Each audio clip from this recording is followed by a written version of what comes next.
Okay, here we go.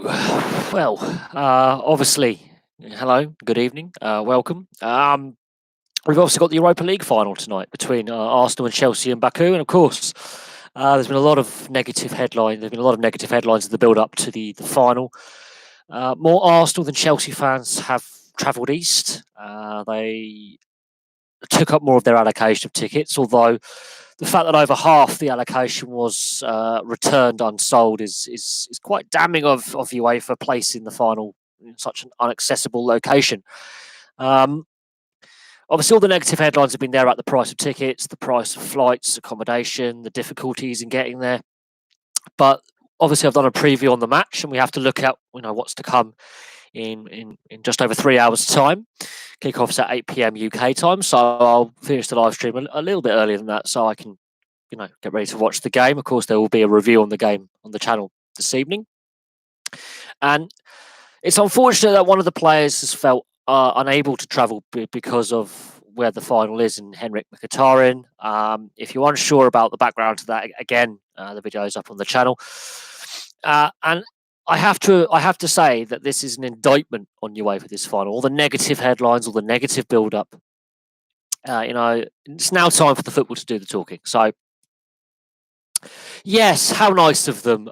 They have to, by law, to give the finals of both the Champions League and Europa Cup. They have to be live and free to air, allegedly. But let me just move my laptop. They have to be live and free to air, allegedly. But I have to admit, since BT Sports had the coverage, I've watched. I only found the oh shit, get in. I only found the Europa League final live on oh hell. Haha, we had a chair. Ha ha ha ha ha ha. Yes, the only way I actually found out that BT Sport actually put the games on YouTube was by accident 3 years ago. I was trying to find a place online on which to watch the Europa League and Champions League's finals 3 years ago. Not long after BT Sport earned the rights to host, the European club games, and I found it by accident. BT Sport doesn't advertise the fact that these games are free and available on YouTube. They want you to pay like 24 quid or £20 just to watch the game tonight. But they don't tell you have to also get the subscription for 240 quid on top of that. They're very, very coy they offer it free and they don't tell you about it. And it's pretty scabby by BT Sport. And this is one of the reasons why I don't like them. The premise behind BT Sport was it was going to be a free-to-air sports network that was easily accessible, and it hasn't turned out to be the case. So since BT Sports come along, it's not been the case. There's been lots of false promises, and I have to warn you, people, those who are going to watch on YouTube tonight, be aware if you're going to watch on TV on YouTube, the quality of production is crap. The pitch line reporting and the commentary is crap, and Jake Humphrey is not worth the £1 million a year they're paying him. So it's a pretty tacky TV network, to be honest. There's a reason why it's etc. Yeah, you can ask about Boris Johnson. I mean, I've worked in London when he was mayor. My uncle, obviously, my uncle and aunt and cousins live in London. I've got friends who live in London. I will say this about Boris Johnson. As mayor of London, he was very, very good. He was a very liberal progressive. That is actually a term. He was a very progressive conservative, very liberal in his ideas. He's a chancer. He's an opportunist. I don't honestly believe he's a true Brexiteer in the sense that he's always been sceptical of Europe. Considering that his father and brother are very pro-Europe, I would find it very, very strange that someone from his background, where his relatives are very, very pro the European Union. I mean, his father was an MEP at one point in the early days. I find it very strange that he's suddenly very anti-Europe when his brother, who was also in the cabinet, is a Remain MP and is very pro EU, and his father is also very, very pro EU as well. I find it exceptionally strange. He's an opportunist. He's basically done what he's done to gain the leadership of the Conservative Party and to become Prime Minister. That is the reasons why he's done what he's done. And for me, and for that reason, yeah, he's come across as an absolute arse. But I know it's a non-political, we're a sports channel. If I was doing a live stream on the other channel, yeah, absolutely, we would be discussing Boris Johnson to death. But we're discussing sport. But yeah, no, as Mayor of London, the Olympics were brilliant when he was Mayor of London. If you want to get back to sport, I think his one failing as Mayor of London, and where Sadiq Khan, his successor, has failed, is the London City Stadium and the West Ham deal. A lot of criticism of that. Now, Boris Johnson drew up alongside others, the other vested parties, was obviously instrumental in drawing up the rental agreement. He was part of that process as Mayor of London. There had to be the Olympic legacy, and in that respect, the Olympic legacy of the Olympic Stadium with West Ham has been a bit of a farce, to be honest. There's been a lot of issues with that deal.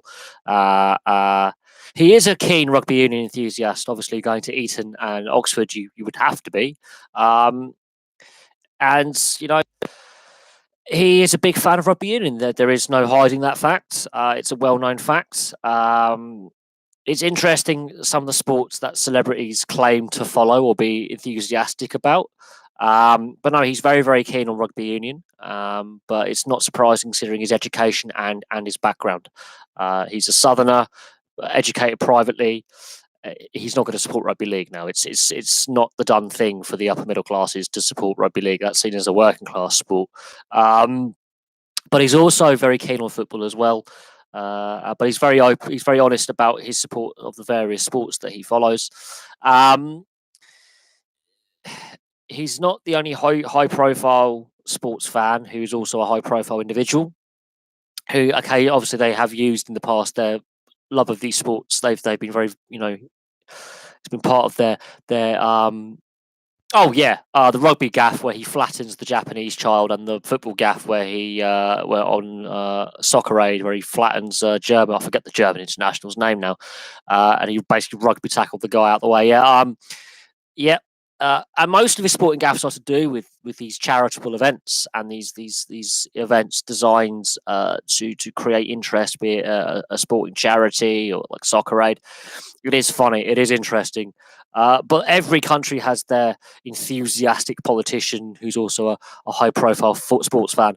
A lot of the Australian politicians are big AFL and NRL fans. They're regularly seen at games. They're members of clubs.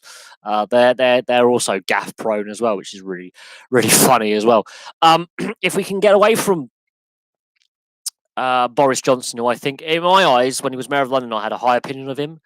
But the opportunist snake kind of backstabbing streak that he's shown over the last 3.5, 4 years, it's turned the other way. He's done what he's done to try and gain control as leader of the Conservative Party, and if that means prime ministership, prime minister of the prime minister of the country, and that's where my opinion of Boris Johnson has soured. Is the way he's not a true Brexiteer. It's an opportunist. It's an opportunistic move. He's very good at gauging people, and he gauged the mood of the country in certain areas, especially the working class areas of the North and the Midlands, was very anti-EU for a variety of reasons, and he hopped on that bandwagon. He gauged the opinion of people. He's very intuitive, and he took a risk. It was a calculated risk, but it looks like it might pay off. How long he's prime minister for, if he gets that far, it might be a few weeks, might be a few days, but his ultimate goal, his ultimate ambition was always to lead the country and be prime minister. Oh god, the Soccer Aid commentary teams are far better than the BT Sport. BT Sport it's going to be dreary tonight. I might try and watch it in a foreign language. But BT Sport is eligible for the UK and Ireland, so there's a geo block on their live stream. But I do know that other host broadcasters are trying to look at this in the same way, because BT Sport actually get higher viewership by putting it on YouTube than they do on TV. I also notice in the comments section the amount of overseas people who have used an IP address VPN to change it to UK or Ireland so they can watch, and they're complaining that they can't understand the commentary. Well, it's your own fault. BT Sports, I mean, I was very critical last year of the Europa League and Champions League production values. Jake Humphrey is not worth £1 million as a broadcaster. He's absolutely out of his depth. And I forget the pitch side report of the female one at the Europa League last year, who was alongside Robbie Savage, but we were discussing this in the previous live streams, the role of women commentators, the role of women as pundits, and discussing. Oh yeah, Jonathan Pearce on the old UEFA Cup on Channel 5. He does the women's football now. He always got the shit gigs, as I call it. He was always given the shit commentaries, the channels that he was always given. He was always given the crapper kind of matches to commentate on, and I felt that was wrong for someone of his quality and his intelligence of the game. He makes far less blunders than any other commentator I can think of. He is possibly one of the best commentators.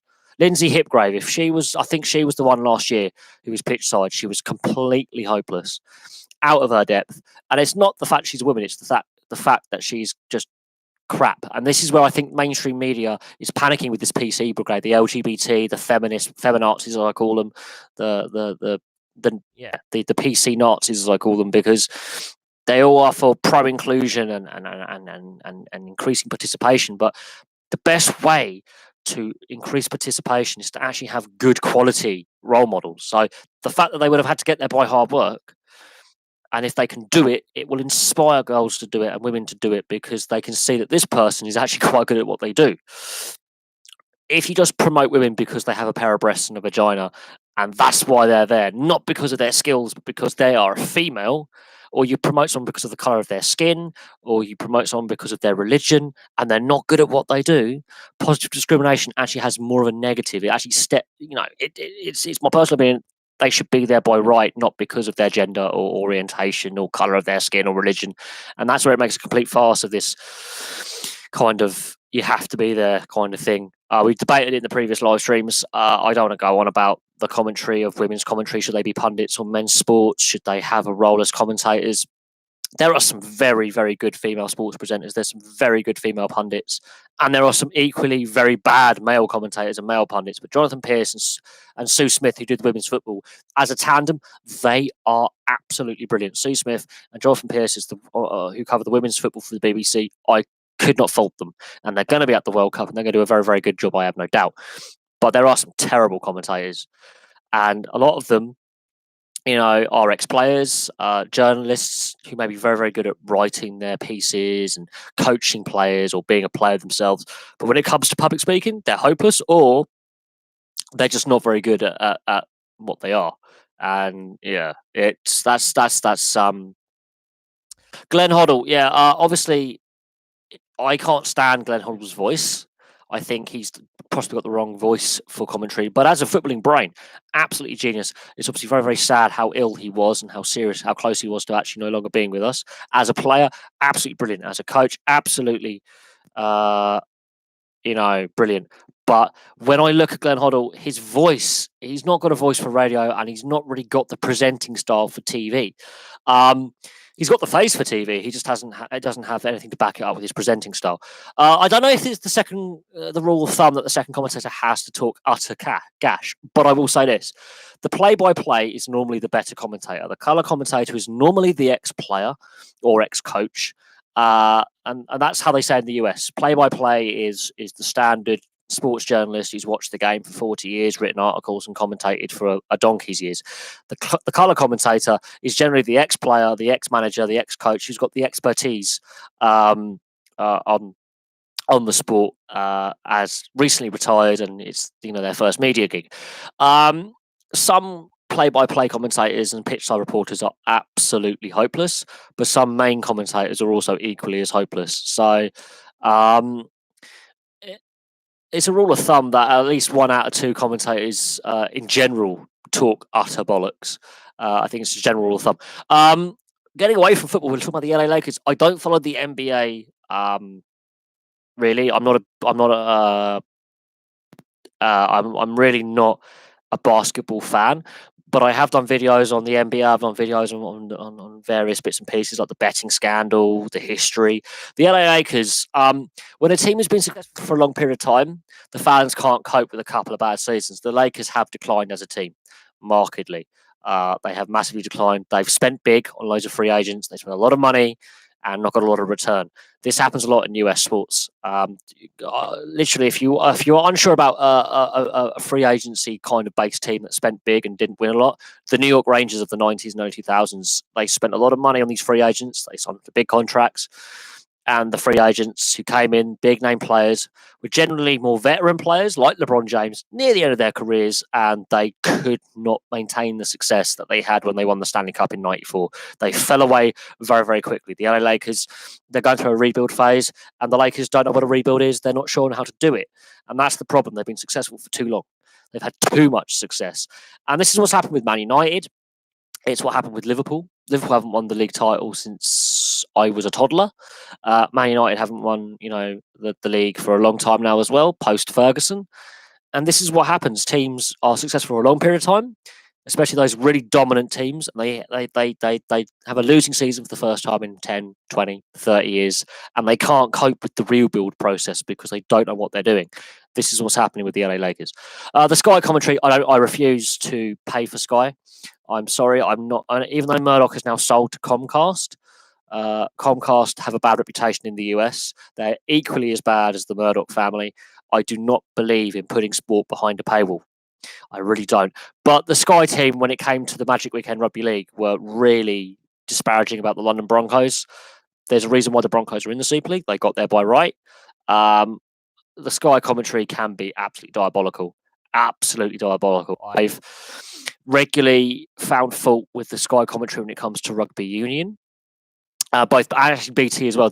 Their commentary is beyond appalling. We're not even knowing how to pronounce players' names and spell them correctly or pronounce them, and they keep changing the pronunciation of a name. The same commentator will say the same name 5 different ways. I find that painful. And yeah, their lack of knowledge on just general things. It just shows how badly weighted the TV rights are for the Premier League, for the Championship. When you look at League 1 and League 2, there's a reason why clubs are going broke. The TV deal is heavily against them. It's not balanced and fair. There are some big clubs in those lower leagues. And yeah, their lack of knowledge is painful. The BBC do a far better deal when it comes to commentary. I think TalkSport do a half decent fist of it as well. I'm not a big fan of TalkSport. I never have been. Again, there's Murdoch influence there as well. But it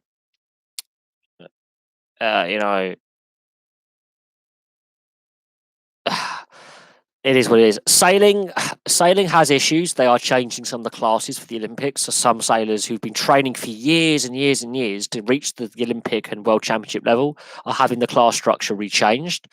Again, because of the PC Brigade, because women and smaller people can't do certain classes. And it's generally that. The PC Brigade has damaged sailing and the organisation of sailing. And we've seen Olympic funding being a big issue as well. I wouldn't say sailing is unpopular. I just think the way that it's organised, funded, the lack of professionalism where it's more of an amateur sport, costs for sport are going up, and sports funding has been a big issue. I wouldn't say sailing is a restricted sport. 70% of people live on the coast or by a large body of water like a lake or a river. I don't think sailing is necessarily a restricted sport globally because it's an activity you can do as just a hobby. But the actual discipline of sailing as a sport, you have to look at Olympic funding and centralised government funding. And Olympic funding has been a big issue since 2012. There's been a lot of just debate about the funding matrix in sport. So it's going to be interesting to see, whoever becomes Prime Minister and the Minister for Sport and Culture and Media and all that bollocks, how much central government money and devolved government money, that includes Wales, Northern Ireland, and Scotland, how much government money gets put into programs to promote not just the bigger sports as we know, but the smaller sports, and education has a big part to play with it as well. Because when I was at boarding school, you could take part in sailing, you could do it. You could go on sailing trips and stuff if you really were that keen. And a lot of the minor sports were played. So it also is a class thing as well. I think there is an education can play a part. So if the state education system can pay for trips to go to sailing clubs to understand and to learn, that's if you want to get political about it. And sport and politics is a dangerous mix, as we've seen. It can be a very dangerous mix and lead to various issues. But I do think central government money needs to be spent more on grassroots projects to enable sailing clubs and athletics clubs, cycling velodromes, field hockey, whatever sport, ice hockey, because some of the rinks in this country are council-owned, ice rinks are council-owned. So there's a variety of things that could be done to help the unpopular or the minor sport, the niche sports, and then those smaller professional sports in this country develop. One of my local ice rinks is council run, and my local ice rink is privately owned by a private company. The next nearest ice rink to me is in Slough. I live in Bracknell, so the Bracknell ice rink is owned by the John Knight Group. The Slough ice rink is owned by it has massive involvement from Slough Council. Planet Ice operate a lot of private rinks in this country, and I don't like Planet Ice and their operating methods because they're in it for the cash and not actually. And building safety is a big issue concern there.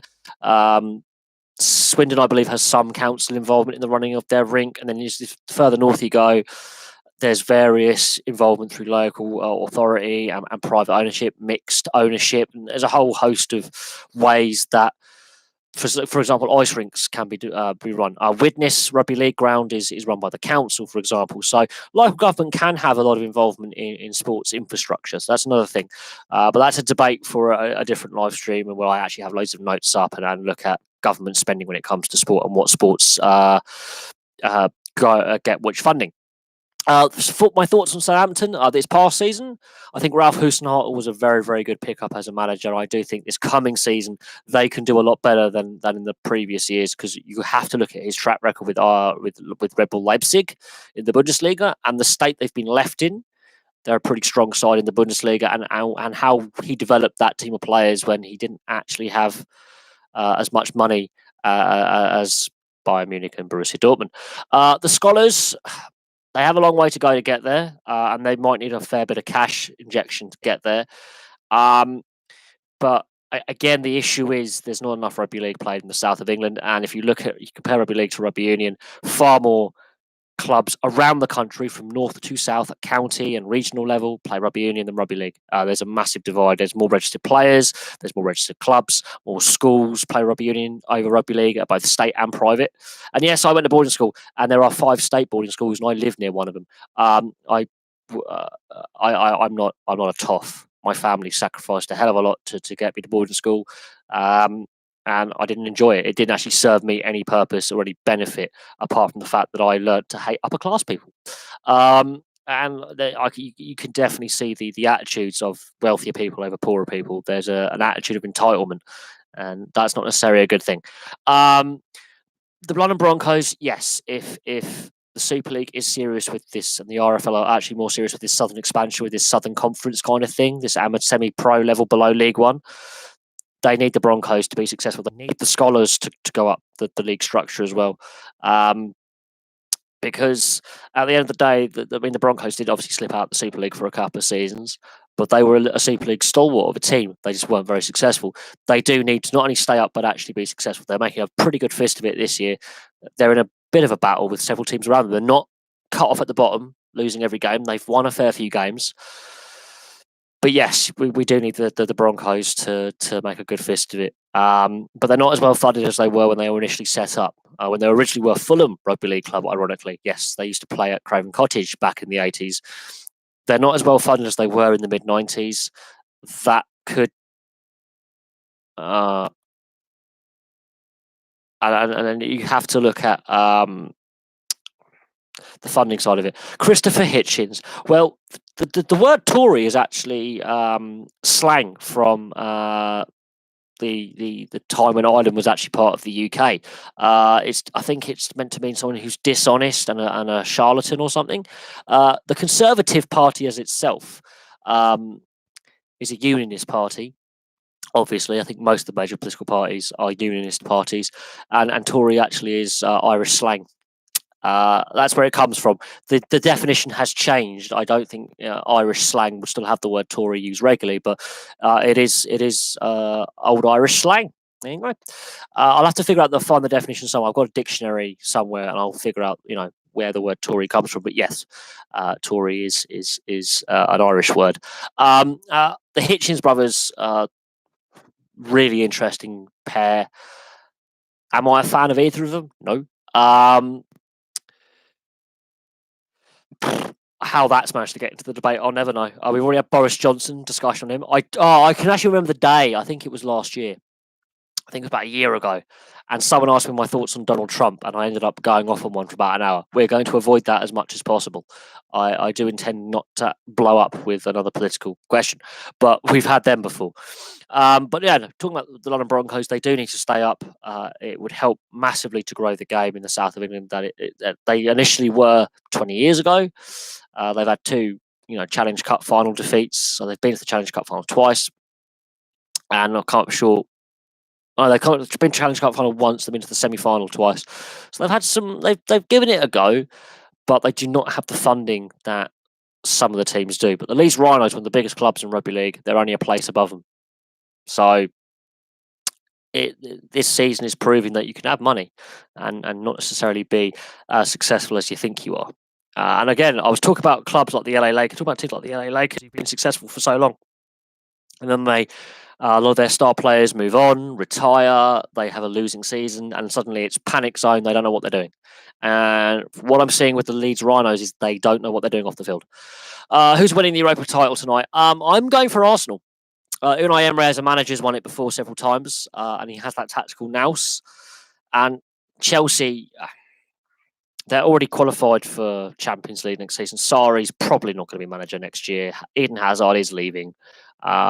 Chelsea, I think, are under more pressure. I think Arsenal, while they qualify for Europe next year, they want the Champions League and they want a trophy, and they want to do one over Tottenham, because that will then put the onus on Tottenham on Saturday to win something.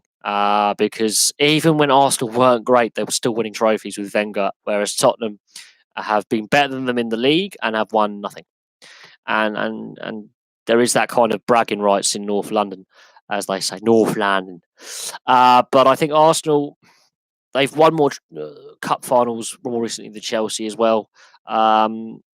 Chelsea obviously won cup final last year. I think if Chelsea score first, it's going to be difficult for Arsenal because Chelsea can, as the Italian mentality, sit back and defend. But if Arsenal score first, Chelsea have to come out and play. That means Eden Hazard and Willian and the other creative players, they have to start playing the ball around and they have to be more expansive. And both sides are shaky defensively. So this could actually be a very open game. But if Chelsea score first, that could be a boring final. If Arsenal score first, it could be an exceptionally entertaining final. But I have to give it slight to Arsenal because Unai Emery's won silverware before. Arsenal have won more cup finals in recent years, although Chelsea did win it last year with Conte, but Arsenal have that cup final pedigree. It's going to be interesting. I think this is the post-Wenger era for Arsenal. They want to get their first trophy. That'll give them big impetus. On Chelsea side of things, it doesn't matter if Sarri wins the trophy; he's getting sacked. A manager can bring you success at Chelsea and you're automatically fired. Conte won them 2 trophies in 2 years. Sarri can win them the Europa League and get fired. Abramovich just keeps chopping off. And the constant managerial changes at Chelsea, I think, have caused the club to decline season upon season. But it is what it is. The USA soccer are struggling in this year's World Cup. The USA in general, there are issues with the federation and there are issues with various things. I watched a documentary, a 3-part documentary last year, leading into last year's World Cup, this time last year. And they were discussing issues with the federation, issues with the MLS, and issues with not just the MLS, but the league below, the minor professional leagues in the US. There are issues with player development, absolutely. Loads of kids want to play the game, but you have to pay silly amounts of money to play. The funding is wrong.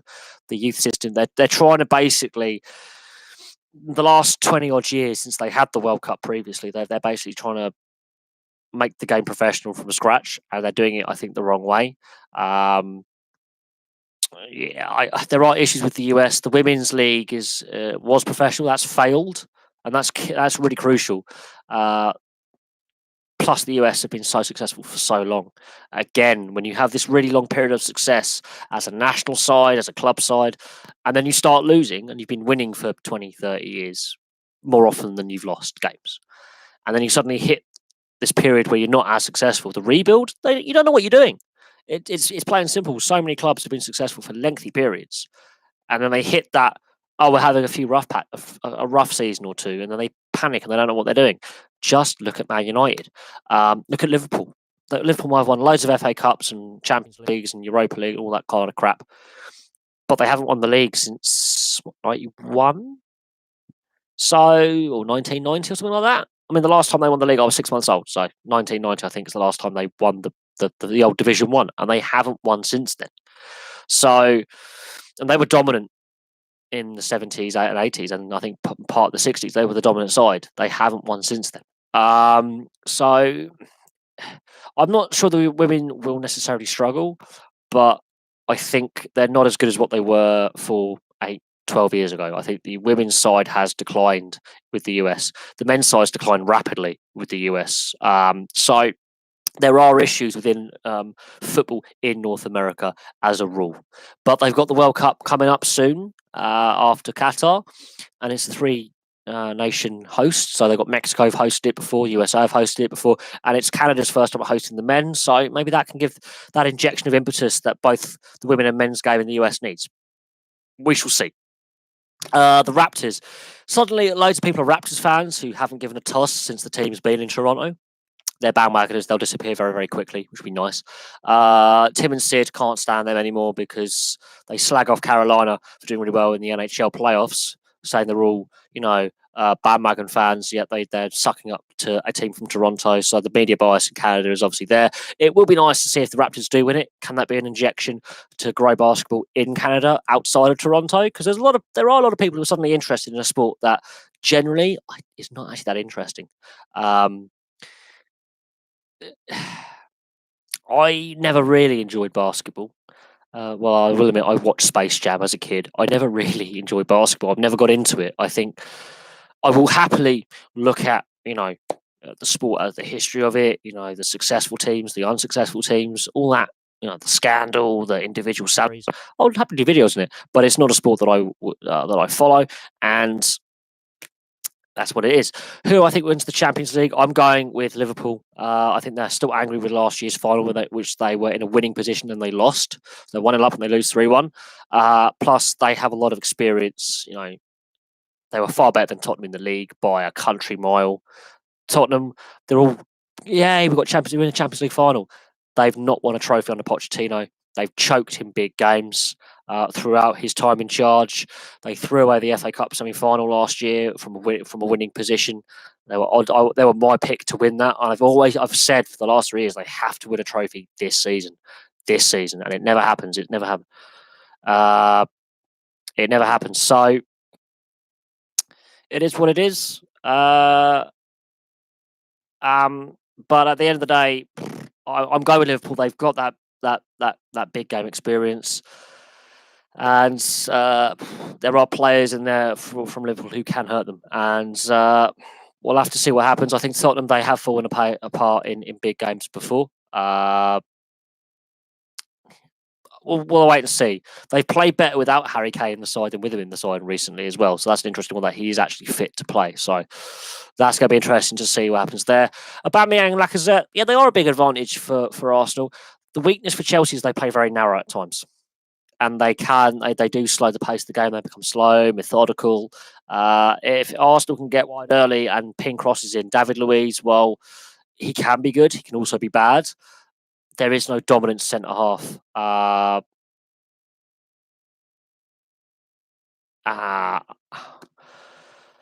don't know really, but it all depends. If Eden Hazard is given that space and Willian can get on the ball, it could be a 1-0 to Chelsea, and they do sit in there. It's all about who gets the lead first. But both defences have proven themselves exceptionally wobbly this season, so it's going to be interesting. I think there could be some defensive blunders in there and some goalkeeping errors. But both Chelsea and Arsenal, they've been known to have calamitous goalkeeping over the last decade or so. So it's going to be interesting to see what happens.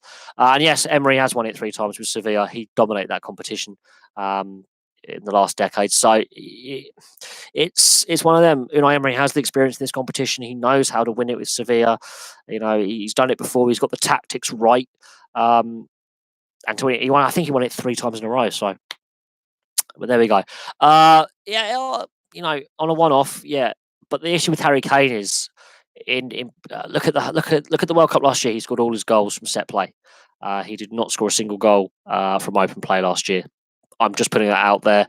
I think he's a bit of a one-trick pony. I think people overrate Harry Kane. Son really he stepped up, but at the same time, both Son and Kane haven't been fully fit all season, and it just takes that early knock or bit of physical play, and I don't know. Kane doesn't have the pace to scare defences, and I think Liverpool have a bit more pace up front to scare Tottenham's defence than the other way around.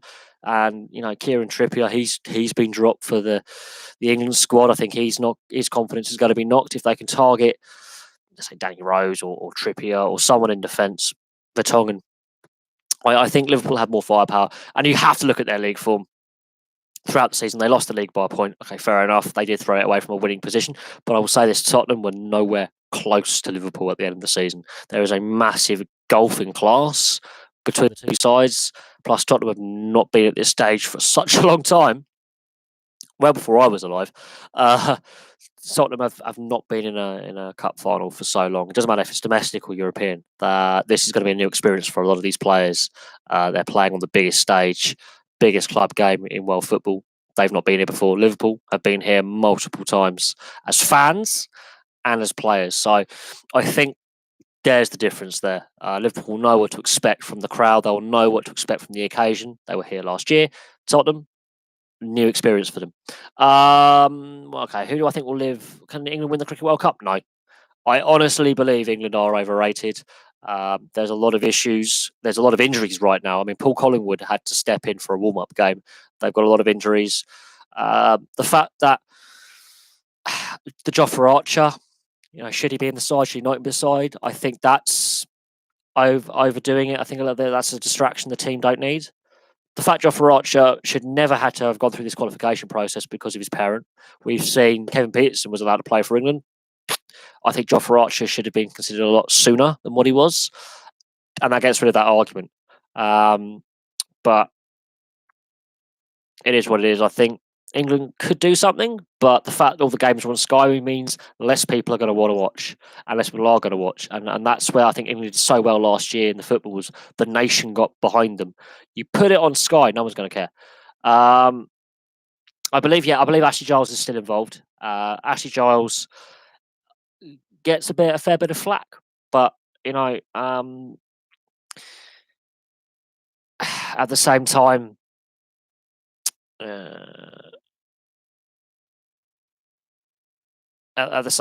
I think Ashley Giles, key part of that Ashley was winning side in 2005. The last England side you could actually watch on free-to-air TV. Hey, and this is, I think, where the ECB have gone wrong is putting it behind a paywall. So many sports are finding so many issues since Sky Sports came around, BT Sport, Setanta, ESPN. You name all the big sports networks where you have to pay an extortionate amount of money.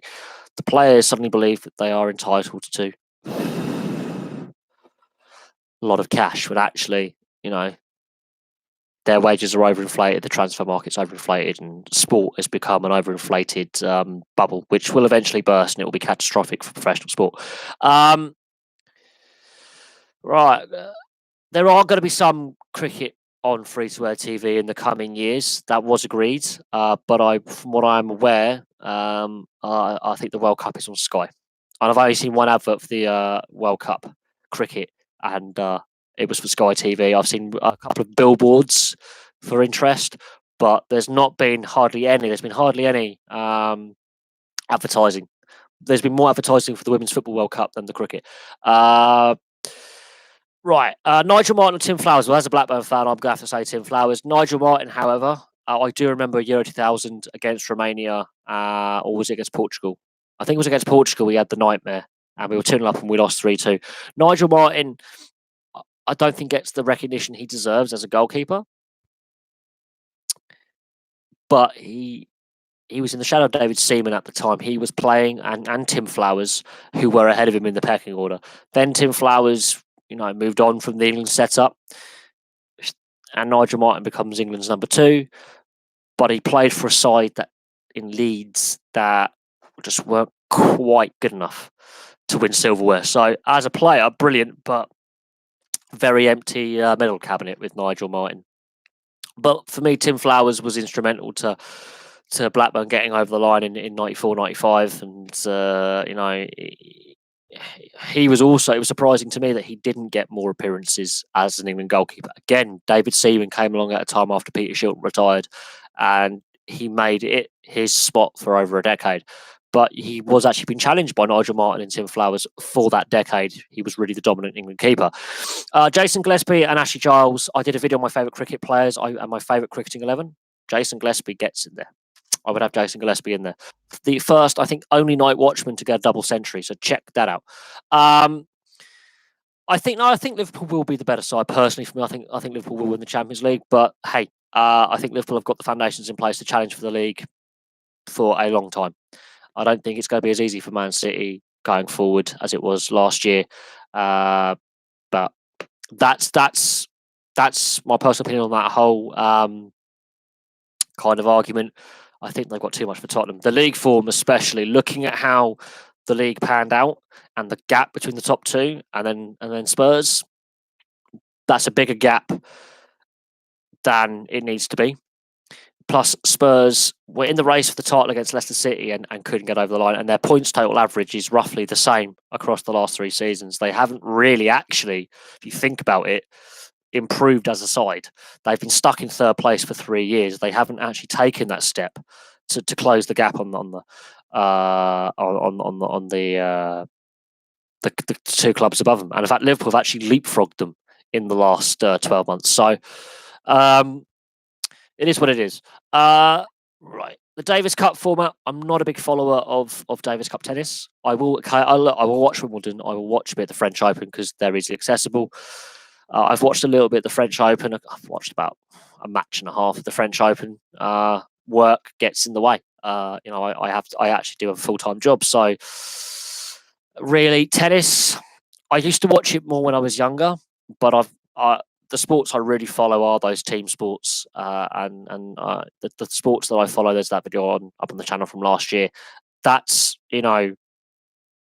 pretty much tennis is not as high up on my viewing as it was 10, 20 years ago. It's significantly gone the other way. I didn't enjoy playing it at school, and that's a big thing. If I didn't enjoy something as a kid, I'm less likely to enjoy it as an adult. I did enjoy watching tennis. And there was one summer where I was seriously ill and I couldn't go out. So I watched Queen's and I watched the Queen's Club and I watched Wimbledon in full. I think the year Goran Ivanisevic won it, I watched it in full because I was ill. And one of the years that Pete Sampras won it, I watched it in full. And the year he lost the final in '96. There was 3 Wimbledons I watched almost every game I could. I think the fact that they are fiddling with the format, I'm always skeptical when a governing body goes, we're going to change the format of stuff. A lot of fans were never happy when they kept expanding the World Cup in football. And to be fair, I don't think it's actually taken away from the tournament, having some new players there and some new teams there. But I understand why certain fans say, oh, this is too much now, stop. But the Davis Cup, I never really understood the Davis or the Fed Cup, really, in tennis. Never really understood it, and for me, I don't really follow it, and it's not on free-to-air TV. It's behind a paywall, so I have no interest in something that is not easily accessible, and it is what it is. That's my personal view on the Davis Cup, but the fact that the governing bodies, the powers that be, decided to fiddle with it, I don't know if that's a good or bad thing, personally. Liverpool, yeah, I can remember them in the 90s being this big hype team and they couldn't deliver. The Spice Boys, as they were known. Liverpool, much like Man United now, Liverpool have been going through this rebuilding phase for 25 years. And there's a reason why they haven't won the league in that time. And it's because they were so successful for 20 years previously that when they actually finally ran out of steam as a winning club, that they found it very hard to adjust to rebuild. And I think we're going to see that with a lot of clubs over the next coming years, who suddenly find they're not as dominant as what they were, and then they become less successful, and then the success might suddenly stop. And because they've been winning for so long, they don't know what losing feels like. And some sports fan bases are really toxic, and I've talked about the toxic fan bases that I dislike to death. But it is what it is. Tim Henman, I think he won one singles title in his career on the men's circuit. He never won a Grand Slam, but 99, that rain delay. What could have happened had he won that? We'll be talking about Tim Henman possibly being the first British winner since whatever it was, Fred Perry or whatever it was, back in the 30s. But it's Andy Murray instead. Carl Edmund, could he do it? Absolutely. I think the positivity that Tim Henman actually brought to British tennis is why Andy Murray is now playing. It's because of Tim Henman. Carl Edmund, he could do an Andy Murray. And at the end of the day, it doesn't matter if he's Scottish, Welsh, Irish, English, whatever. He still flies the British flag, and his brother Jamie actually won a Grand Slam before Andy did in the doubles. So both Murray brothers have won Grand Slams. One in doubles and one in singles. I think Murray's won 3 or 4 now, and Andy Murray's won 3 or 4. And I think Jamie Murray's won a couple in the doubles, both mixed and men's. So as a pair of brothers, they have been very, very successful. And Jamie Murray doesn't get, I think, the credit that he deserves as a tennis player as well. He gets regularly overlooked because he plays doubles, and that's the discipline of tennis he's decided to play. I think that's unfair to Jamie Murray, because he's also put the hard slog in to get to the top of his profession as a tennis player. But that's the personal opinion. How many teams could break into the top 6 club in the next 5 years? Well, the top 6 is a misnomer because Leicester have won the title. I think Wolves could do it. I think Watford, even though they lost heavily in the FA Cup final, I think, given the direction they're on, can do it. Bournemouth have an outside chance of being a dark horse. I think that top 4, top 6 BS, and I call it BS, has been proven wrong several times. But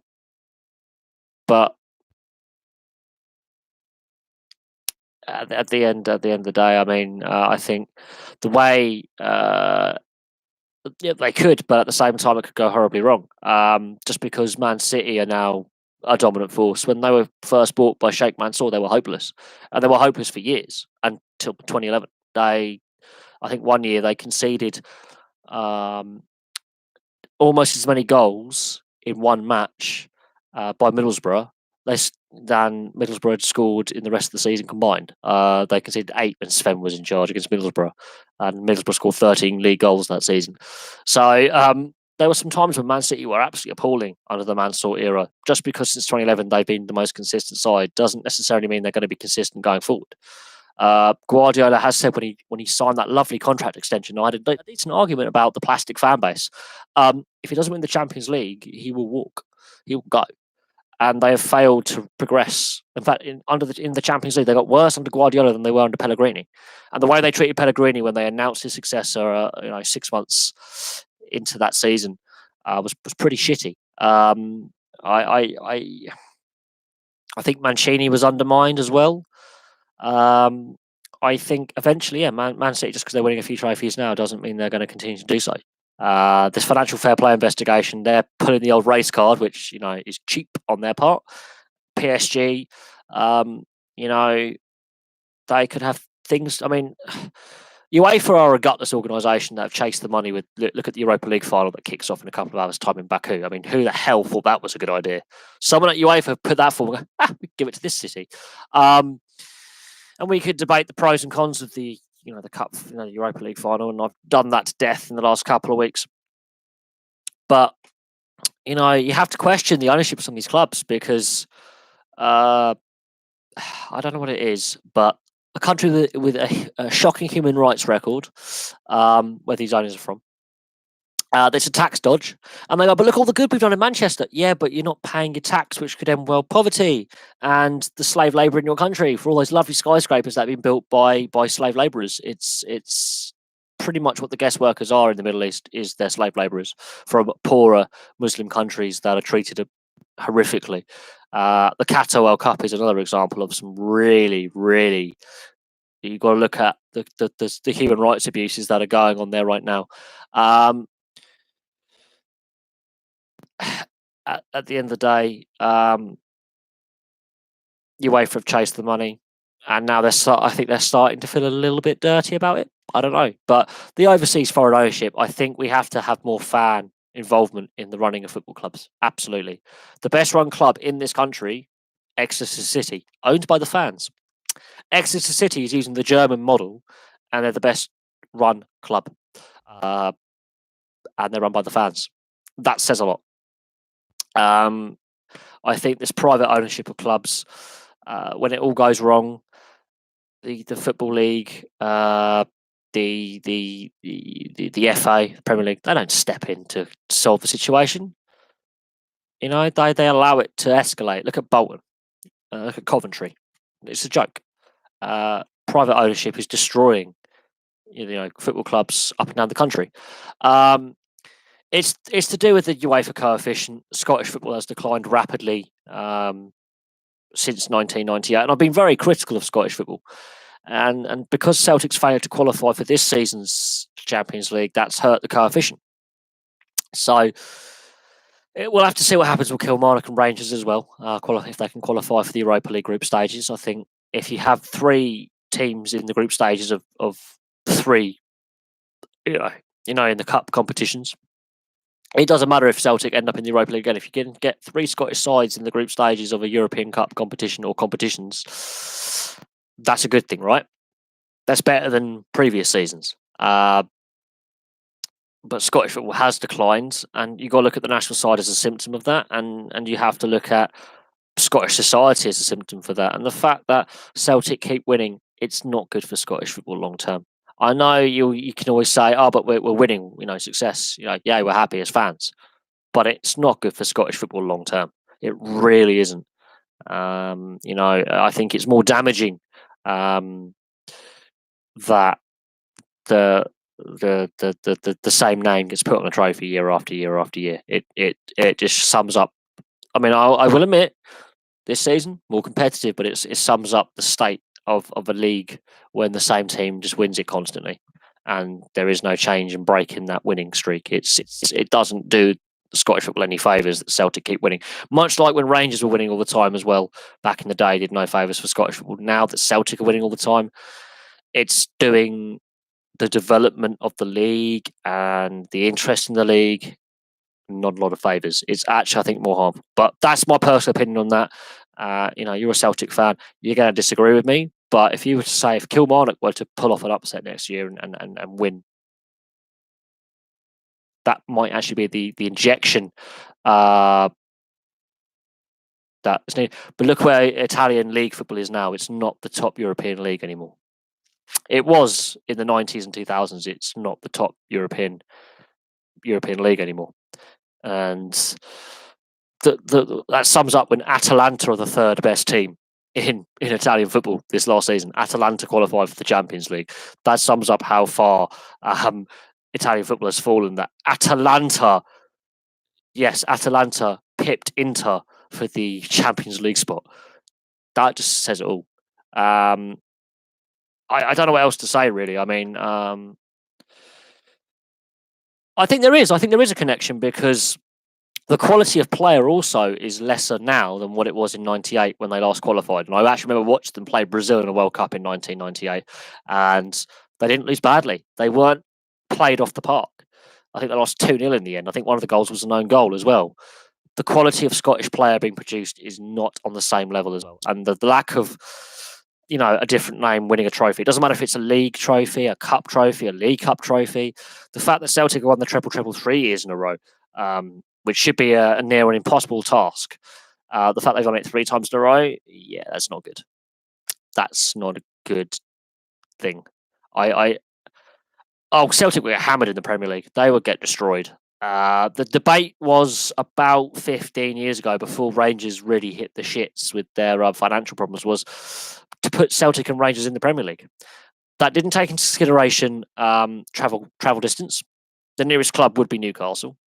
And for a few of those seasons that have been aforementioned, Newcastle haven't been in the Premier League. They were relegated a couple of times. So there is that to discuss, that the nearest club would be Newcastle. If Newcastle get relegated, what's the next nearest club to Celtic and Rangers in the Premier League? And you would have to go I think Burnley would be, or Sheffield United would be the next nearest club in the Premier League if Newcastle, let's say, were to get relegated next season, hypothetically. Sheffield United and Burnley to stay up, and if Celtic and Rangers were to join, they'll be the next nearest Premier League team. That is still a fair distance of away day travel. And that's also conditional. What happens if Scotland vote for independence? And there's border checks. That makes a mockery of them being in the league. Also, Rangers. Rangers would get slaughtered. I mean, Kilmarnock would. I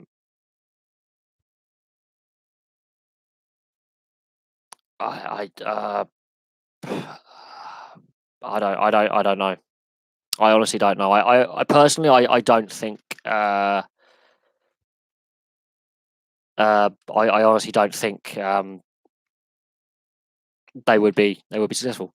Personally, if the Newcastle deal goes through, it will take a minimum of 2 weeks from this point if they are seriously going through the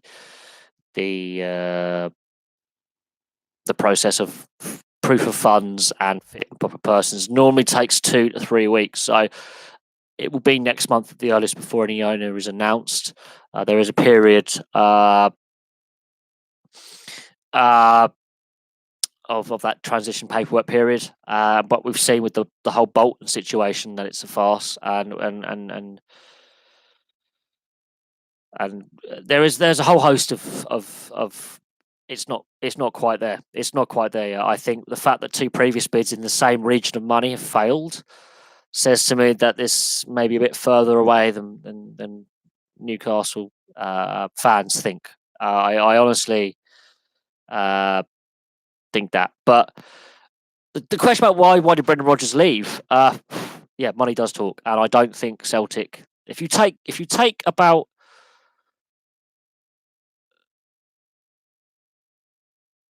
if you take Celtic and Rangers out of Scotland, you take the old firm out of Scottish football, you will kill it.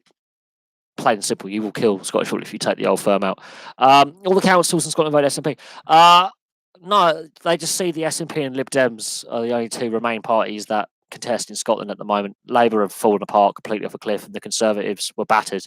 From what I'm gathering from Scottish people, I look on Twitter, I look on here, and actually they just did that just to say that we don't want Brexit to happen. The actual numbers for Remain and Leave the UK, a lot of people are getting bored with Nicola Sturgeon and the failure of the SNP government on a whole host of issues.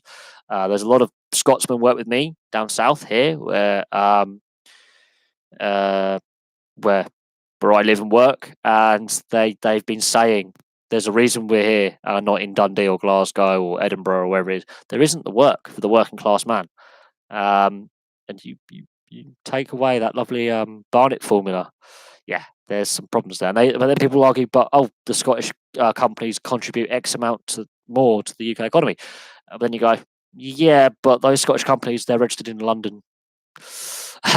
And they're national companies that might have been set up in Scotland 20, 30, 40, 50, 60, 100 years ago, but they're actually registered in London for tax purposes in the city. They don't actually contribute that much to the Scottish economy. But again, no more about politics, please. This is, but no, the SNP as a government right now could do a lot more when it comes to centralised funding for sports projects with schools. And yes, you can correlate 1998, the decline in fortunes. There's a whole lot to go. There's a whole lot going on in and I think we talked about. Now we're getting all political now, but if we look at funding for sport, be it private enterprise and government, I think government needs to step up, because sport is a great social positive. It can help get people fit and healthy, and a fitter, healthier person is less likely to live in poverty. And oh god, yeah, I think Huddersfield got more money for finishing last, and this is the issue with not just with due respect, but rewarding failure. But I think the Accrington Stanley owner was the one who criticised the current model of football finances, not just in England but across the board, rewarding failure in the initial failure, and then giving parachute payments to soften the blow of said failure. The football ownership where the fans have very little or no say in how their clubs are run, Exeter City notwithstanding, in this country. It's a big talking point is the overinflation of player wages, transfer market, ticket price, food, drink, you name it. I'll be very interested to see how much Spurs fans next season for a full season have to pay for their tickets.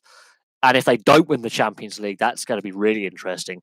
How much Spurs fans will have to pay next year at their rebuilt stadium, because they changed the rules for them as well where they played their home games. Every other club that's had a stadium rebuilt or waiting for a new stadium to be built has had where they play their first home game in that ground share. It has to be where they play their last home game of the season. But when it came to Spurs, the FA changed the rules for them. So that's angered a lot of fans as well who've gone through with their club building a new stadium or moving stadium, that they have to play the first home game is when they play the last home game of the season, regardless of the state of the stadium. It's going to be interesting to see, what the ticket price for Tottenham fans is. And I've spoken at length about the overinflation of player wages.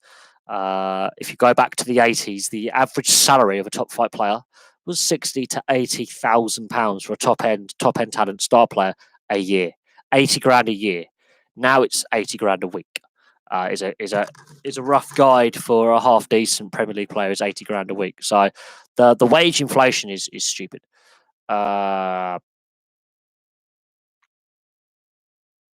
Well, yeah, but if Celtic are playing in the SPL and the SPL isn't doing anything in Europe, this is the key. It's all well and good saying you can attract the players, but if you're playing in a Mickey Mouse league where you're the only team winning year on year and the competition's weak, you have to be successful by, let's say, getting to that European final and winning it. And then you might suddenly, if Rangers have won that Europa League final against Zenit St. Petersburg, how much different would the story be with Scottish football as a general rule of thumb? Forget it's Rangers, okay, winning. Any Scottish side wins Europa League final, or which is the most likely to happen. That would be the difference maker.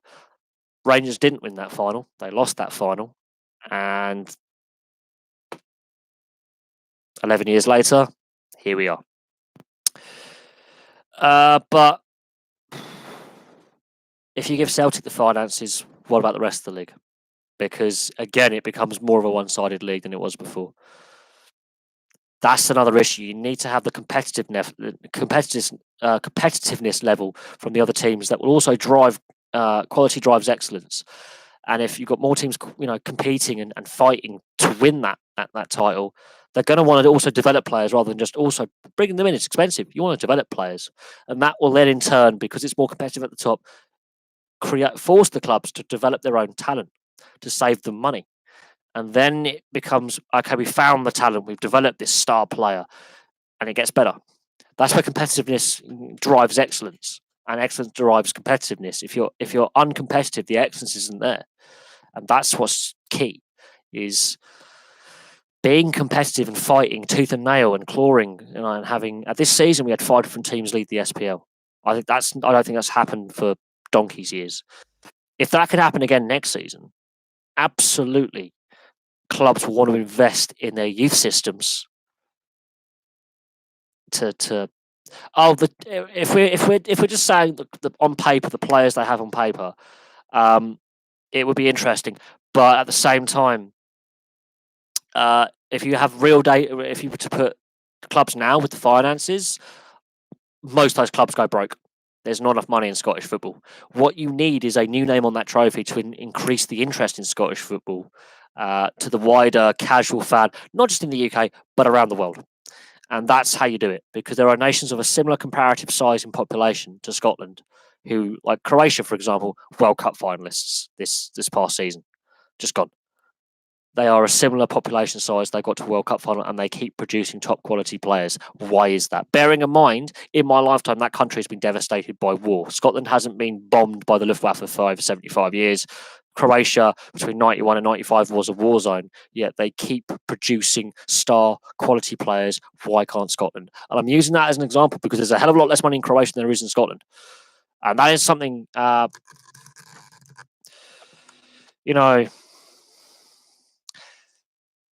the argument, that's the debate. Is Scotland's population size, Croatia's population size, roughly comparable. Croatia get to a World Cup final. Scotland don't. Uruguay, again, even smaller population size. A couple of years back, are in a World Cup semi-final and then finished 4th place and have won it twice. So there is something amiss with Scotland as in a footballing nation in the last 20 years. The fact that countries of a similar size and smaller size have been more successful on international football stage than Scotland. And I'm going for a comparable size. And you also have to look at the world rankings and a whole host of other issues. And a lot of it is with youth development. Youth development is clearly an issue.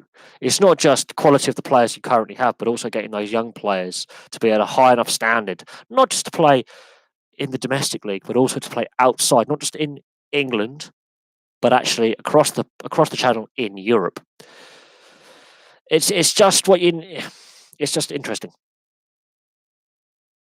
Yeah, absolutely. Aberdeen, Burnley. Burnley 7th season last season. This season not as good, but they were on the edge of not just Europa League, but Champions League. They weren't a million miles away.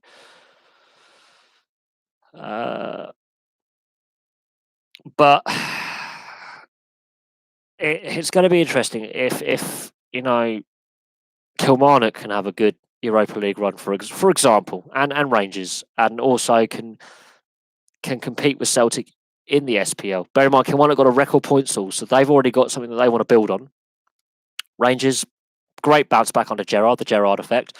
I honestly think the future looks brighter, but it does need that new name on a trophy, because if Celtic dominate again, when I say dominate, win all the trophies again, whether they win by a country mile or very, very close, it still does not help the fact that, that it and with the UEFA coefficient means it's going to be even harder to qualify for Europe through the qualification stages. You mentioned Andy Robertson, Ryan Fraser, and John McGinn. That's 3 players. They can perform at their clubs, no problem. Andy Robertson can definitely perform for his club. But then why can't they perform for Scotland when they go to the national side? Why is it that Wales, Northern Ireland and the Republic, again, smaller kind of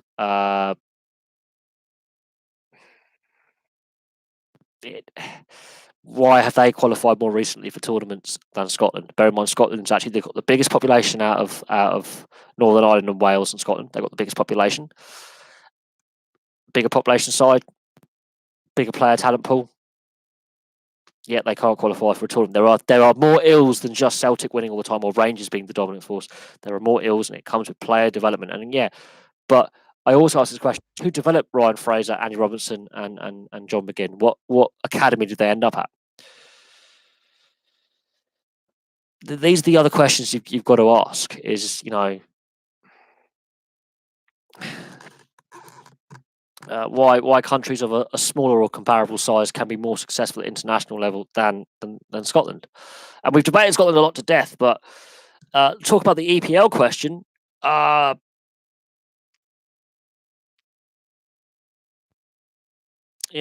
EPL, I think there are issues with the structures behind how clubs are financed. There are issues. I think there's a reason why England aren't as successful at international football than Germany. And the German system, the fans have a bigger say in the running of majority of clubs. They actually own clubs. Spain and Italy, there's that communal club thing where it's not just football that club is representative at. You've got rugby union, tennis, badminton, swimming, gymnastics, cycling, handball, whatever the sports are. So I think the club structure is an interesting one. We've debated that before. I think I actually agree that Steve Clarke is the right one to at least improve the quality level of the players there and make them better.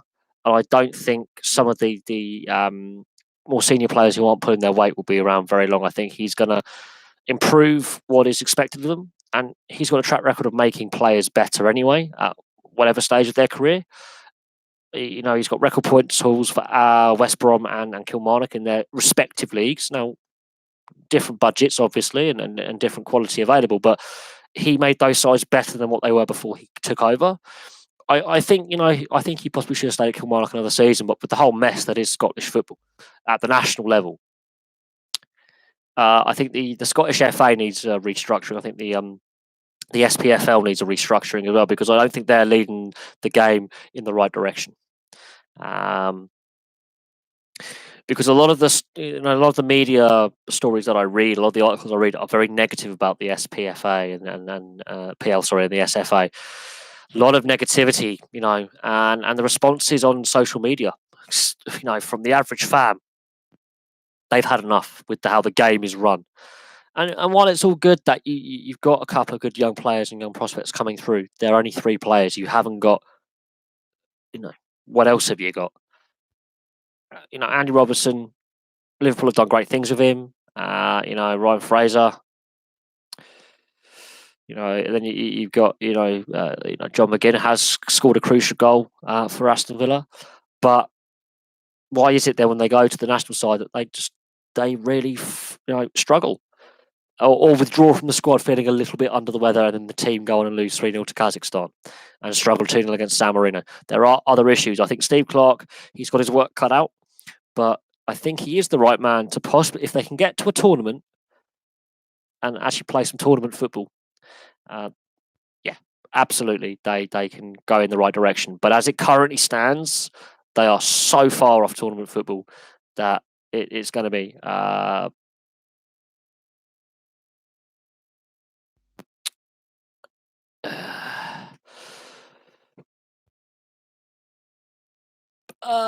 okay, now we get on to sports, snooker, darts and fishing. Christ. I think snooker has got problems now with Barry Hearn's rebranding. Match fixing allegations have gone through the roof, and players actually getting banned has gone through the roof.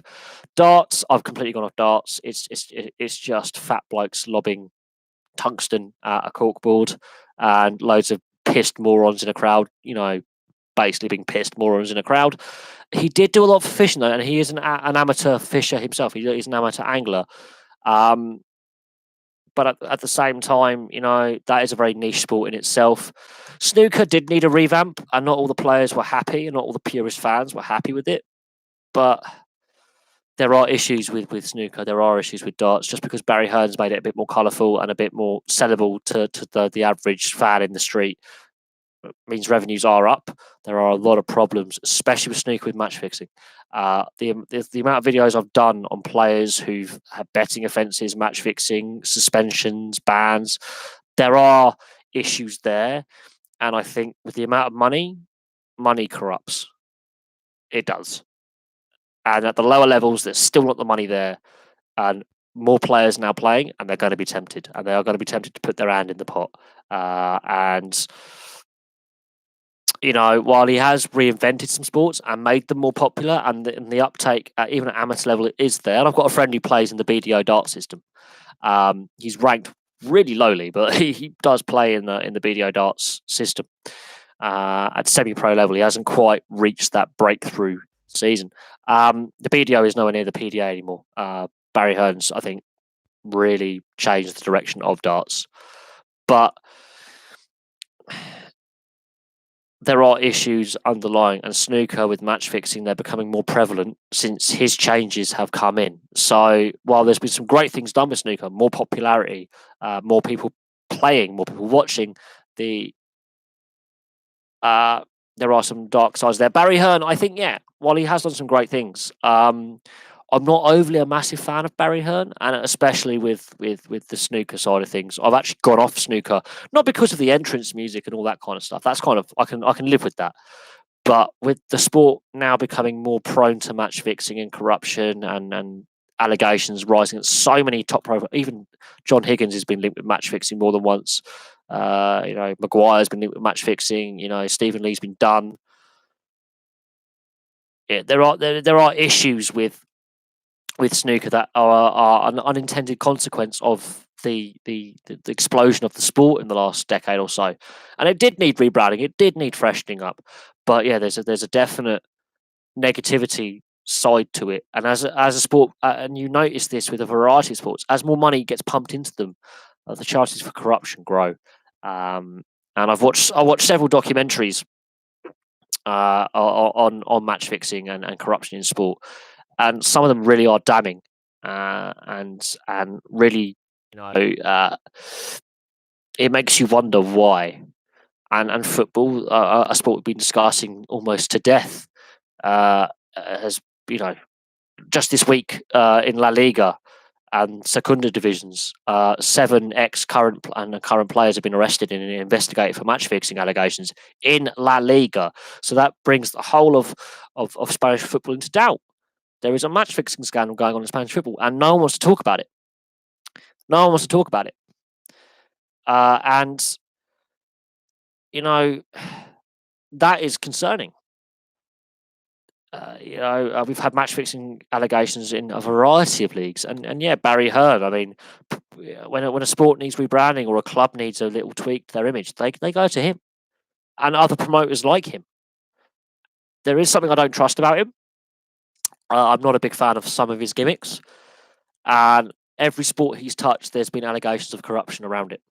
Now, whether that's an unintended consequence of something becoming really more popular and there's more chance for people to dip their hand, in the money pot and get away with it a little bit, the fact that so many players, especially in snooker, have, had that allegation of match fixing against them, it is really, really concerning. And I've done so many videos on the channel about snooker, and yeah, they're not going to go away. But it is.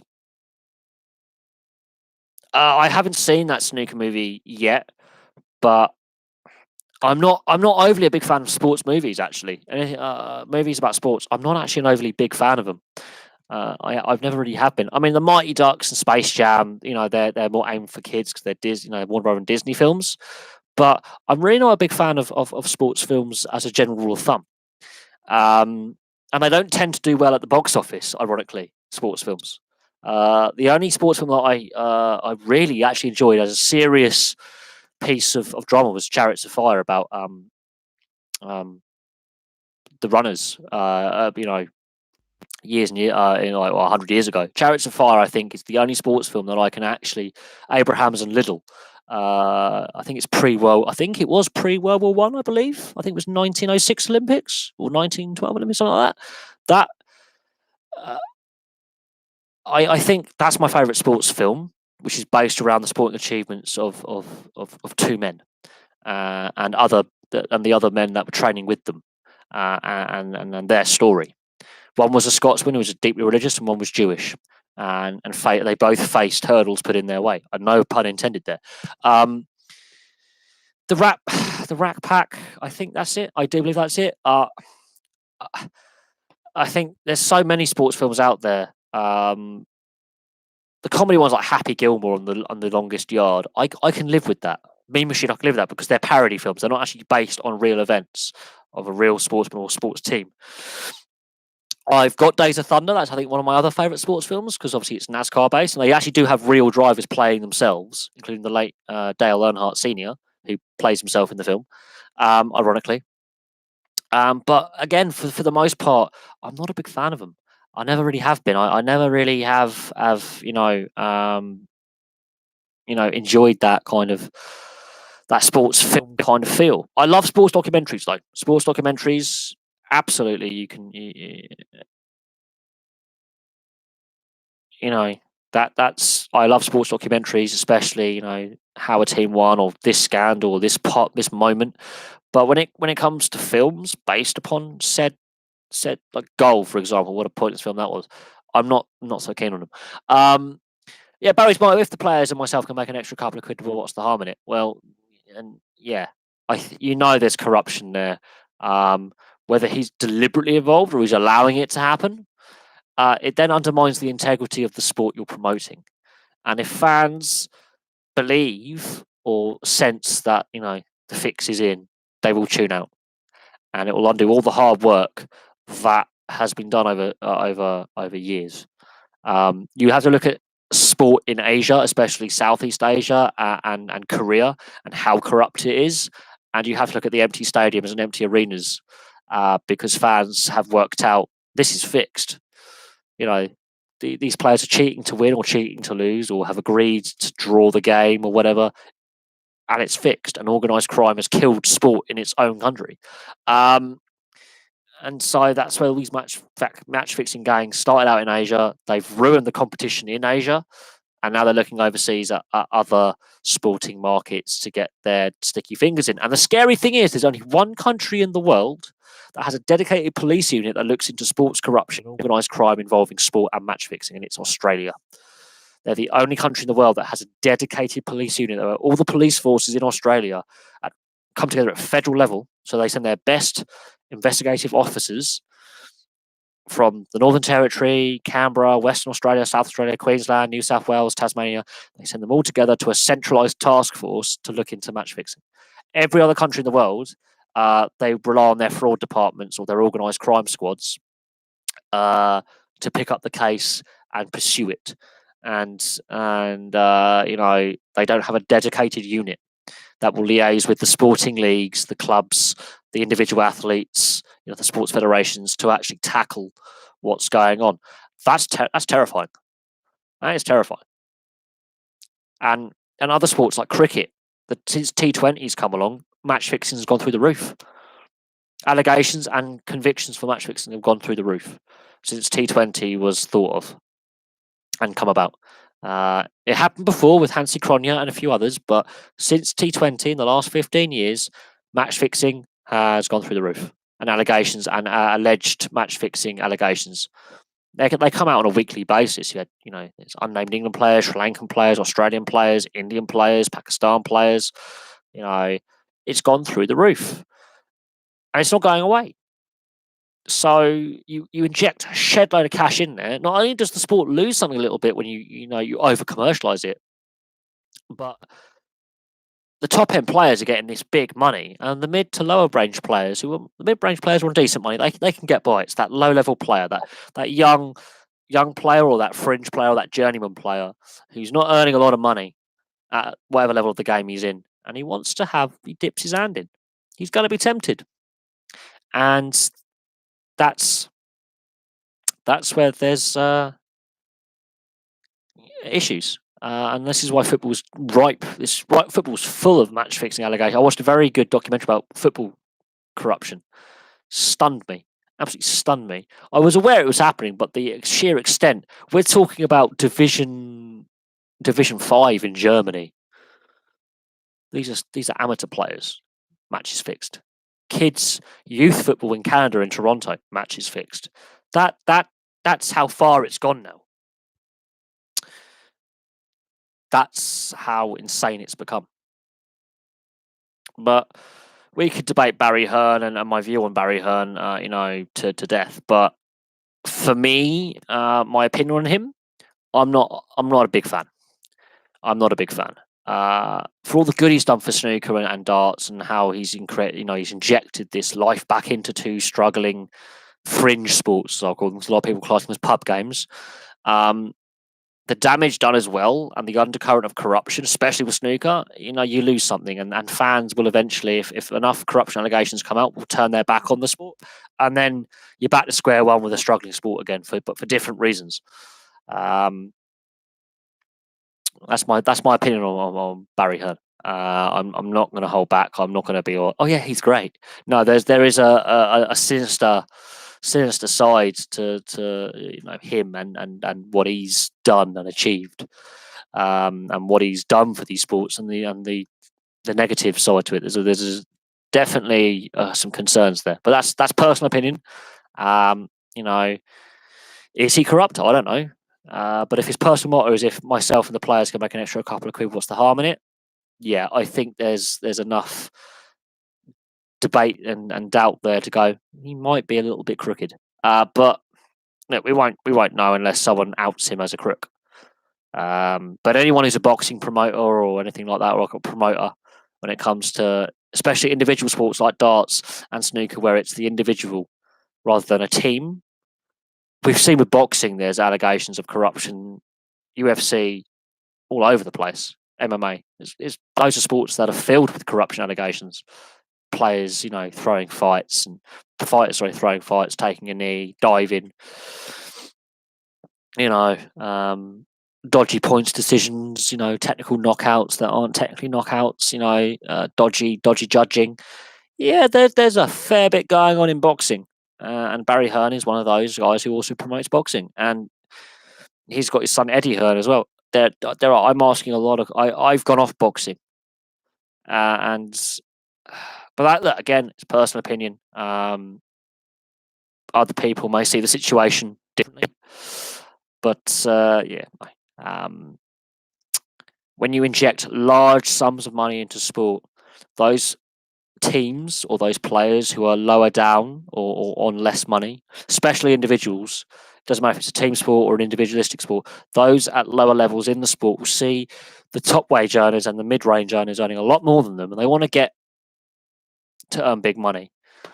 And when that fails to materialize because they're that fringe player or they're that journeyman player or they're that lower ranked player, they're going to cheat. They're going to fix games. They're going to earn a lot more money by losing than actually trying to win. So this is where, sport does have a dirty underside, and I'm not naive about it. It's been there for donkey's years. It's just becoming more prevalent the more money's pumped into sport. But it is what it is. So, it is a sad state of affairs. I have to completely agree. I think, but you have to watch some of the documentaries on match fixing and sports corruption and some of the stuff that comes out. I mean, the Hansi Cronje one, that is pittance of the amount of money involved with the Hansi Cronje one 21 years ago. 20 or 21 years ago, yeah. In real terms now, that's hardly anything. He would have got a couple of years, suspended prison sentence, and he might have been allowed back into the sport. But at the time, it was considered a big thing. It's really the overinflation of money in sport. Yeah, no, in real terms, it's out of control. There are issues, absolutely. And where there's money, crime is not far away. Where there's money to be made, criminals will also legitimately or illegitimately be involved. Sport is a way to launder money, and sport's a way to illegally make money as well. So, but it is terrifyingly scary that only Australia has a dedicated police unit looking into sports corruption, match fixing, and organised crimes links with sport. Anything else, it just goes through your standard fraud department. Your standard police department picks up someone fraudulently betting, earning money by fraud, and it's so hard to get a conviction. They don't really. No one's put the funding aside because it's just it is what it is. Unlicensed gambling, is a thing. It is a crime, but the conviction rates for it, unless you have good intel and you actually catch them in the act, is really, really hard to prove in a court of law. All you can do is shut down the illegal casino. You can shut down the illegal betting ring. I mean, they had it with Wayne Gretzky and Rick Tocchet were involved in a gambling ring when gambling wasn't legal outside of certain areas like Vegas and Atlantic City. And because they're ex-hockey players, they called it Operation Slapshot. The irony behind that. And that was the big betting scandal to hit the NHL, but it didn't involve the NHL. It involved ex-players betting on the NFL. So, and even then, there were very few prosecutions that came out of that. There were a lot of arrests. Only a couple of people got prosecuted. So it's very difficult to actually prove it unless someone pleads guilty and admits, or you catch them in the act of illegally gambling. It's difficult, and if you don't have a dedicated police unit solely dedicated to it, then it's going to keep happening. And now, bear in mind, that was over a decade ago. Yeah, fast forward 10 years and look at the overinflation of what sports teams are worth and what sports worth when it comes to TV rights, sponsorship, and sales. It's mad. And you look at the price of a ticket, players' wages. Again, as I say, you have massive wages at the top end. That lower level player, be it in the same team or the same league or even at lower league, they're going to look at what the top talent's earning, whether that's earned or not, right? Whether that player deserves to be paid X amount of millions. and they're going to want to get that. But when they can't achieve that level of success as a player to, to warrant getting paid the big money, they're going to go, okay, sod it. Let's earn some. Let's try and earn the money. Others get into involving match fixing because they have issues like addictions, like gambling and alcohol and drugs, and it is the same. The Big Sam is Big Sam saying how to get round transfer rules, which is a big contentious issue when it comes to Chelsea, for example, having a transfer embargo posted upon them. Atletico Madrid, some of these other clubs having transfer embargoes. The Big Sam thing just sums up that even at the national coaching level, so the biggest coaching job you can get in this country is not to coach the Premier League champions, but is to coach the national side of England. He lasted a game. And he got, I don't know when that was recorded, whether that was recorded when he was England manager or when he was a club manager, but it cost him his job. And in fact, he was so blatantly open about sports corruption and how easy it is to get around the rules. It is terrifying to think this guy has become England manager. This guy, has to liaise with the clubs to have the players released and do training camps and to coach these players and get them away from their clubs. He has to liaise with clubs on their fitness, their health, any issues they may have. And as a club manager, he was bending the rules. He not only was he breaking the law, and he should have been arrested and prosecuted. I'm surprised he wasn't. But there's a much darker, murkier side at play. And I think the average fan has woken up. And it's since the FIFA corruption scandal was fully opened up. We knew there was dodgy goings on. But the fact it was literally systemic. And not just for a short period of time, but for donkey's years. It sums up a lot about the machinations in football. I think corruption goes far, far deeper than we actually realise, and we have to we have to be less naive now. And I think what needs to happen is we need to stop buying into spending so much money on our clubs. If that means we have to protest by staying away, even if it's for a short period, if enough of us stay away, it will have an impact on their finances. They'll notice it. If enough people stop paying for TV subscriptions and packages and stop watching, they'll look at the viewership figures and go, something's going on here. And if enough people finally go, we've had enough, change, or we walk away, I think that's going to be what's going to happen eventually. I think in the last few years, we've seen a lot of the fact that social media and the lack of trust in mainstream media and the mainstream is becoming more prevalent. Yeah, vote with your wallet, take your tenner, or however much you're paying on a ticket just for a one-off game, and go support your local rugby league club, rugby union club, ice hockey team, field hockey team, cricket team. Walk away and choose another sport, or choose a lower league to support where you know that the corruption is less likely to be taking place. Maybe it's more likely to be taking place. I don't know, but yeah, put your money somewhere else. And eventually, even though they got these massive TV deals, when the stadiums are all empty, it looks really shit for TV. That's why at the Europa League final tonight, because so few tickets were actually sold to the Arsenal and Chelsea fan groups and clubs, they've reduced the capacity for TV and sponsorship reasons. That's the official statement. But actually, the reduction in capacity is the same amount of tickets that was actually returned to UEFA unsold. UEFA are terrified of having so many empty seats on display. They've reduced the capacity and they've moved the cameras a bit to hide the empty seats. That shows that it's affecting them. Arsenal gave back, when it was all said and done, they gave back slightly less than Chelsea. And and Chelsea fans have been very vocal, especially the supporters groups, have been very vocal about how poorly the club has helped their fans get there. And, I think, to be honest, they should, none of them. And I can understand fan loyalty, and some fans just generally lose it and they follow their team anywhere. And, I commend those fans for doing what they do, but there are better ways to spend £1,000 on travel and £5,500 on a ticket. So £6,500 minimum or average some fans have spent to get to this final just on plane tickets or travel in general, and a final ticket up to £6,500. That's before accommodation. That's before food and drink. You're looking at £7,500. For some people, that's half a year's wages. For your average working class, the average salary is, I think, 28,000 in this country. £7,000. That's what, 3-4 months' wages for some people. Other people, that could be a month's wages. Other people, they could earn that in a week, for all I know. Other people, that might take them a whole year to earn. Yeah, that's a lot of money. It's wrong. Completely wrong. At no point has UEFA really given a fuck about the fans. And I say that, I know I shouldn't swear because we're trying to be more politically correct and PG, but at no point has UEFA actually given a toss about the fans, really. They've gone for the money.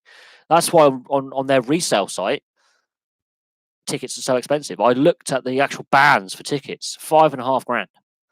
After they were on sale for 12 hours, they were that in, £5,500. You wouldn't see me spend £5.50 on a football ticket because I refuse to go to football anymore. I will happily watch the cup finals on TV and the internationals, and if there is a cup game, yeah. But because so much of it now is behind a paywall, especially the UEFA Nations League behind a paywall, which is wrong, so many levels. Take advantage of the popularity of the sport again with the domestic international fan base when it comes to national football. Just whack it behind a paywall. That's all right, isn't it? Yeah, it's had a massive impact on my view on football, especially with how after last year's World Cup and the positivity that came out of that, I felt really positive about football again for the first time in my entire adult life. Yeah, that's gone very quickly.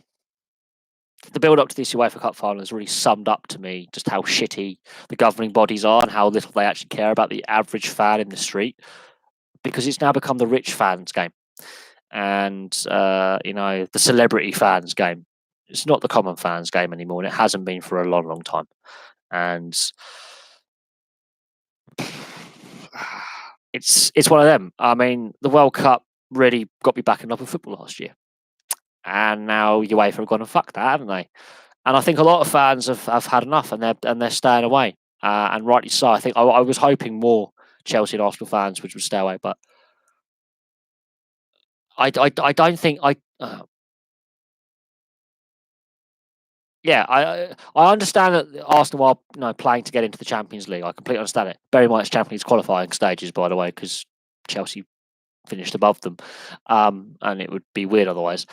But at the same time, UEFA and the various governing bodies and clubs have been taking advantage of fans for so long, because we were told when the TV money came with Sky and then BT and ITV Sport, all these big TV firms over the years that have had TV rights for pay subscription TV, ticket prices would be controlled, and that has not happened. They have gone through the roof.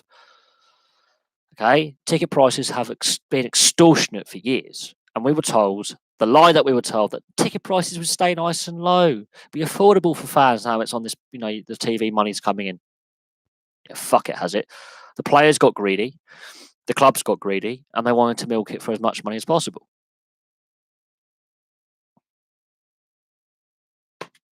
Every live stream at some point, the cost of football gets brought up, and it gets dull talking about it over and over again. But this UEFA Cup, I will call it the UEFA Cup. Fuck calling it the Europa League, because it's just a rebranding by UEFA because they really think we care. Oh, that's the second Champions League. No, it's not. It's the UEFA Cup. Always has been, always will be. Stupid UEFA. This was a Michel Platini idea as well. This is what I find ironic, is all his ideas have been met with criticism. So the Europa League has been roundly criticised since it was called the Europa League and they changed the format. The Euro 2020, where every nation gets to host a couple of games, that's been dropped straight away. As soon as he was fired, the next one, you have to bid for it again. And a host nation gets it. So that went really well, didn't it, Mr. Platini? Oh, and he's a crook. So all his playing credentials and his great things that he did as a player have been completely undone by his time as a football administrator, otherwise known as a crook. Arsenal fan, Chelsea fan. One of my mates is a Chelsea fan, and he spent £500-600 on one ticket plus food and accommodation because he decided to drive into London because he's an idiot, and then he got too drunk, so we had to find a hotel at short notice. One game, the ticket itself was extortionate, but one game he spent a lot of money, £400-500, I think, on just a game and place to stay and a bite to eat. But yeah, um, Chelsea fans are used to paying for overpriced tickets. Arsenal fans, yeah, I think most football fans now are used to paying stupid money for tickets. It's just unsustainable, and I don't think it will stay that way for long. I think fans have really had enough, especially this Europa League final, the build up to it. If that doesn't make fans think again to stay away, I don't know what will. I really don't know what will. Um, yeah, and I've always argued for more fan involvement. And as I say, the regularly voted the best club for being run is Exeter City. It's one of the few clubs to regularly turn a profit. Every game. After every game, it turns. They've gone. Oh, we haven't lost any money. We've made money every game. Small club, yes, but if Exeter City are to go up the league table and to get bigger and bigger and get more fans, the fans own the club. The club is well run. And they're not being outclassed by the privately owned clubs in at that level. They are competitive at their level. And the German way works and has worked for a very, very long time. Their youth system is better. They've won more international tournaments than us. Across the board, they've actually got. I think if you take Liverpool out of the equation as a European club winning trophies, Borussia Mönchengladbach dominated the 70s in the Cup Winners' Cup. They won it. I think they won it 5 times in 9 years. So German football is pretty solid, and the fans have a massive say. If they're not happy, they get a big say on what the direction the club takes at every level. They have regular meetings with the board, the AGM. They're regularly involved at every step of the process of the running of the club. The investment that is required for a new stand. They get a say, oh yeah, we want to expand our stadium. They get a say if they think we need to move stadium. They get a say if, the training ground needs an update. How much is spent. Who, I think the wages are actually capped in Germany as well to a point. I think there's a maximum per week that a player can earn. I don't think that's actually a rule, but I think that's an unwritten rule that they can go, no, this player's been paid far too much salary. It's unacceptable. I think Summer is completely fan owned, and ticket prices are so much less. It's actually cheaper for me to get on the train, get to the airport, fly to Germany, go to see. I think Dortmund. I think the average adult ticket is £17.50 in real terms. I think it says. I think it might have gone up to about 20-25 quid. It's actually cheaper for me to fly. I could actually get a lift to the airport, fly to Dortmund, get a taxi to the ground, watch the game, get a cab back to the airport, and fly back on the first flight out. It cost me less than going to watch a Premier League game. Simple. It's cheaper. That includes flight as well. Yeah, that's been worked out by some. It staggers me that I can go abroad and watch a game for less than a game in this country. This is where I think it's gone wrong. And you know what's ironic? There's more free-to-air coverage of the Bundesliga as well. It's not all behind a paywall. It is on free-to-air coverage as well. It costs less to go to a game. I don't care that Munich have won a lot of the last decade, but it was close this year, and they had to actually chase to overtake to win. Clubs like Wolfsburg, one-off winners. They can get in there, they can win a game, they can win a championship, and mix it up. You've had Hamburg, Werder Bremen, Bayer Leverkusen. I could list up a whole host of German clubs that have won the Bundesliga since the Bundesliga has been in existence. Premier League, and overall, I've actually looked at the figures. Less clubs have won in English football than German football, the main title, at least once. There's so few clubs have actually lifted the league title. I've done my research. It's not as many as you think. And yes, it does make fans feel more part of the club and more part of the club's direction and the identity of what the club is all about. Absolutely. It builds a community. That's something, again, that is soulless. The Etihad, the empty Etihad, because Man City have to pump in fake crowd noise to create an atmosphere because guess what? Since the Sheikh era, the Mansour era, ticket prices have gone through the roof. And fans are priced out because guess what? Manchester is not a wealthy city when it really comes down to it. It's reasonably a wealthy city when it comes to the area of England they're in. It's not as wealthy as you think, and fans are staying away. They've really ramped up the ticket prices up in at the Etihad massively over the last 10 or so years, and they can't fill they've won all these trophies, can't fill the stadium. They have to pump fake music in and fake fan noise. Same with PSG. They have to pump fan noise in to create an atmosphere because hardcore fans from the pre-oil money days, aren't necessarily happy with the direction their club's taking off the field. Celtic Livingston. I don't know. Obviously, I've heard similar stories about Rangers and Aberdeen and their ticket prices, and they're not very high. But you've also got to be aware that the cost of living in Scotland is a hell of a lot less than in the southeast of England where I live. And if you were to have a top flight ticket, put 4 times the amount of money, maybe 5 times the amount of money of what you paid for the cheapest ticket available. Even so, 50 quid for Old Firm, that is affordable for me. If I was to be in Scotland for an Old Firm game, I would happily go to a turnstile and pay 50 quid for a ticket. Absolutely, I would not be put off. That is considered cheap by English Premier League standards. That's considered like a bargain ticket for a big derby match. I mean, that's where I find the overinflation of ticket price, let alone player wages and transfers, unsustainable in the long term because we don't know what the future of this country is going to take economically over the next couple of years. We really don't. And that cannot be sustained. Cannot. It really can't because you can only push your fan base so far. And I'm going to lead you in the direction of the Ottawa Senators in the NHL. The ownership have pushed the fans so far. They're now staying away. And the difference between club football or club sport over here and team sport over in North America is it's franchised. The league can move the team to a city that will support them. So they've got to be careful when they protest, but they're staying away. And the team is in free fall. They're charging stupid money for tickets, and fans are going, I'm not paying for this crap. I'm not paying to be ripped off. And yeah, they're staying away. Some teams have had to give away free tickets to fill their arenas to make them look good for TV. It happens in North America. But yeah, over here, no, you cannot tell the average person who's on anywhere between 17 and 28,000 pound a year to pay as much as they are because that's before tax. If you count tax into that, many people actually are barely surviving. And it's true. Many people are barely surviving after tax. It's unsustainable.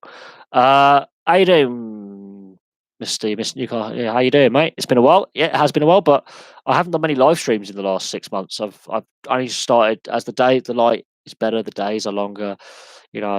Having the decent enough lighting up in my room to do what I'm doing.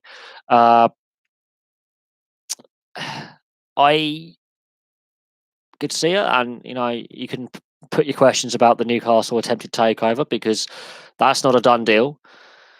That's going to be interesting to see what happens because Mike Ashley is notoriously, we've been here before with Mike Ashley. Yeah, I do think they missed the atmosphere at Main Road, and I think the club were better off for being at Main Road. I feel, but they moved to what is now the Etihad, the City of Manchester Stadium, back in 2002. So they've been there long before the Mansour takeover. They've been out of Main Road. They moved long before they were bought.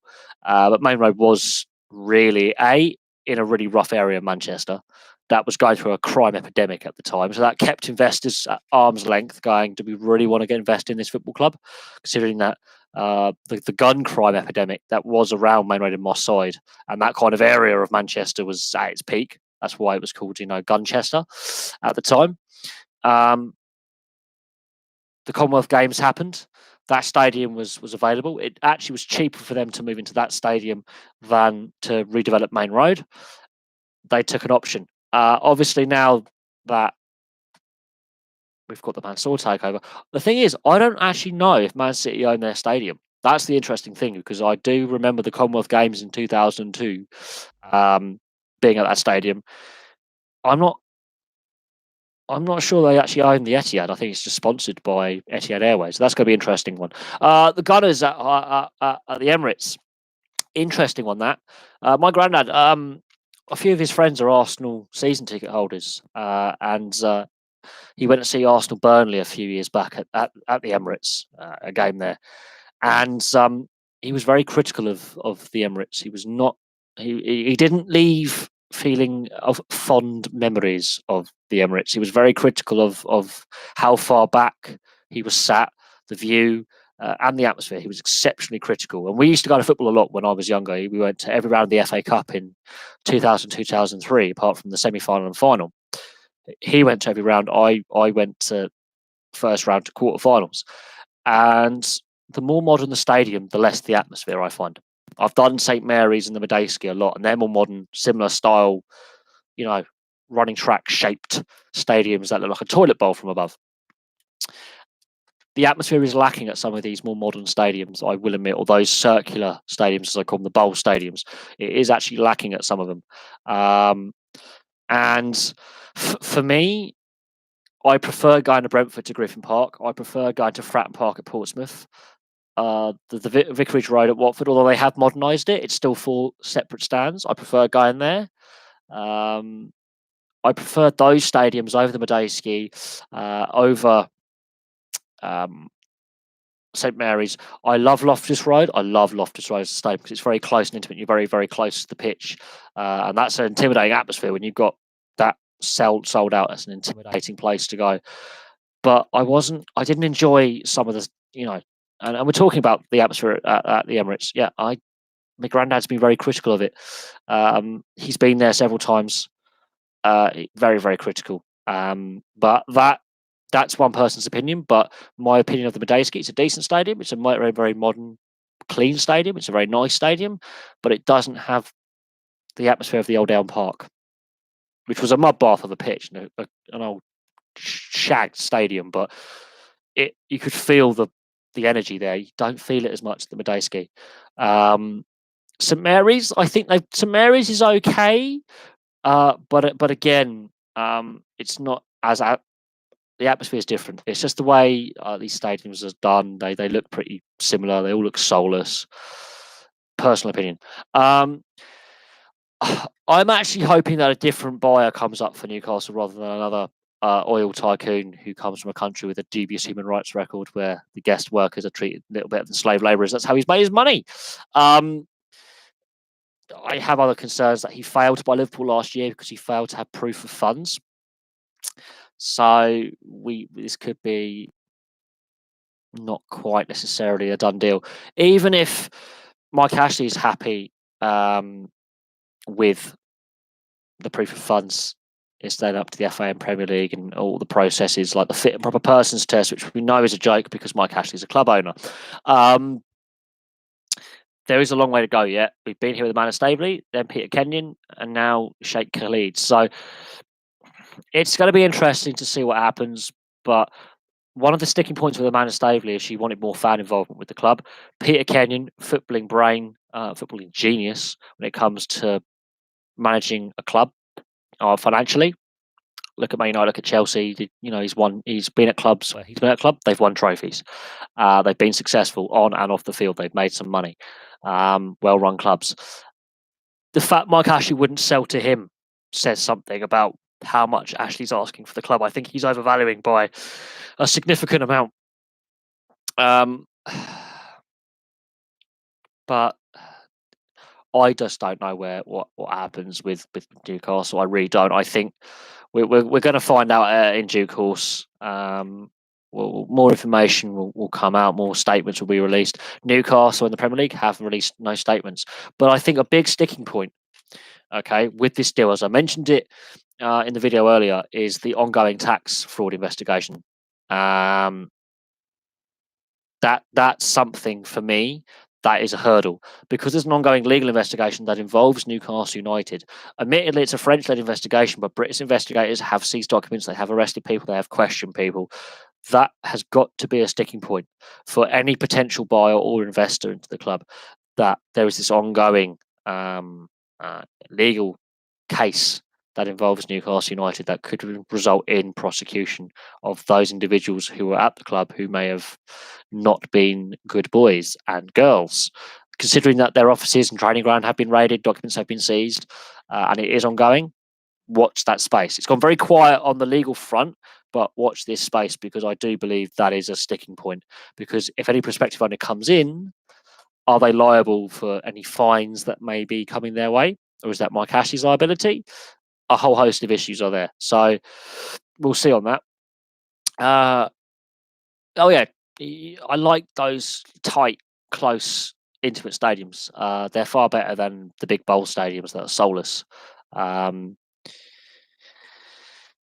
mean, I'm not saying that the Madejski's bad. You get some good views at the Madejski. It's a very well laid out stadium. Same with St Mary's. They are very well laid out, but they just seem to lack a little bit of character. And I think that's a problem with these modern stadiums. They can be a little soulless and the atmosphere is a little bit artificial. And I'm not sure all fans actually enjoy them. So, and some of these stadiums are brilliantly built. It's just how the interior of the seating is designed. It's just a little bit on the soulless side, and they all look very, very similar. They're not. You got to have a bit of character, in a stadium. A little bit of character, something to get the blood pumping. Sunderland, yeah, they failed in promotion. For me, that while you may be laughing, if you take away your rivalries with your rival clubs, it diminishes the product that you get. Rivalry matches are what puts bums on seats. And yeah, the Northeast has a lot of problems, not just in sport, but yeah, economic neglect and lack of investment, and a whole host of issues with a whole host of things. Is the best way to describe it. I mean, Newcastle as a sporting city hasn't had a lot of good news lately. The Newcastle Falcons getting relegated from the Rugby Premiership. That's a big blow considering that they are stalwarts of that competition. And Newcastle United, with the uncertainty over who's going to be owning the club, hopefully a deal gets done with someone who does the right thing by the fans. Because should this deal collapse, I think if Newcastle fans were to protest and leave empty seats, that might spark some change. Because I think Mike Ashley knows that he's lost the fans. Not that he really ever had the fans in the first place on his side. I think he lost them very, very quickly, and it is what it is. Right, what we got? Jack Ross is. Jack Ross is.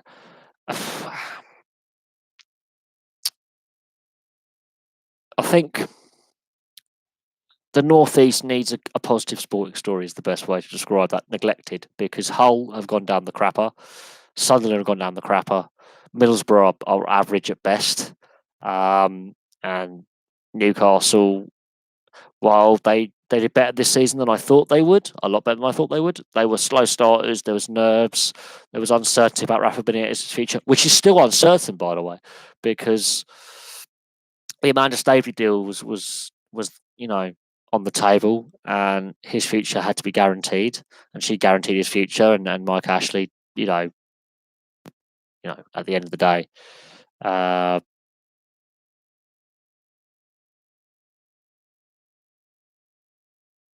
it's an ongoing issue, and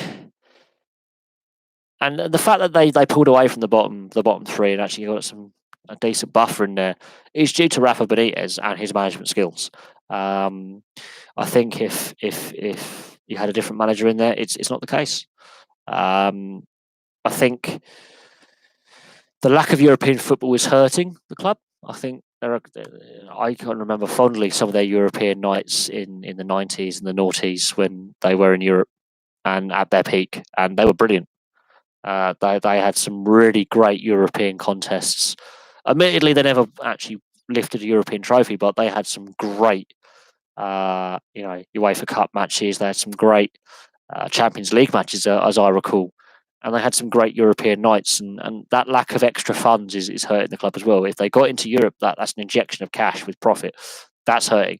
And Rafa Benitez, the uncertainty about his future from week to week, month to month, is hurting. And you know, and while they did better than I predicted they would, by a long way, this just proves my predictions are always wrong. Always. You know, if this deal doesn't go through, what about this coming season? What about what about the future? If you're thinking, this is what scares me, is fans are actually happy with 13th. Under Pardew, they got 7th. That is a massive disparity with their under that was their highest league position under Mike Ashley was 7th. When fans are going, 13th isn't that bad, that is really worrying. They've only got past the third round in the FA Cup once since Mike Ashley has taken over as owner. Once. There are ongoing issues here of mediocrity at best, and that shouldn't be the case.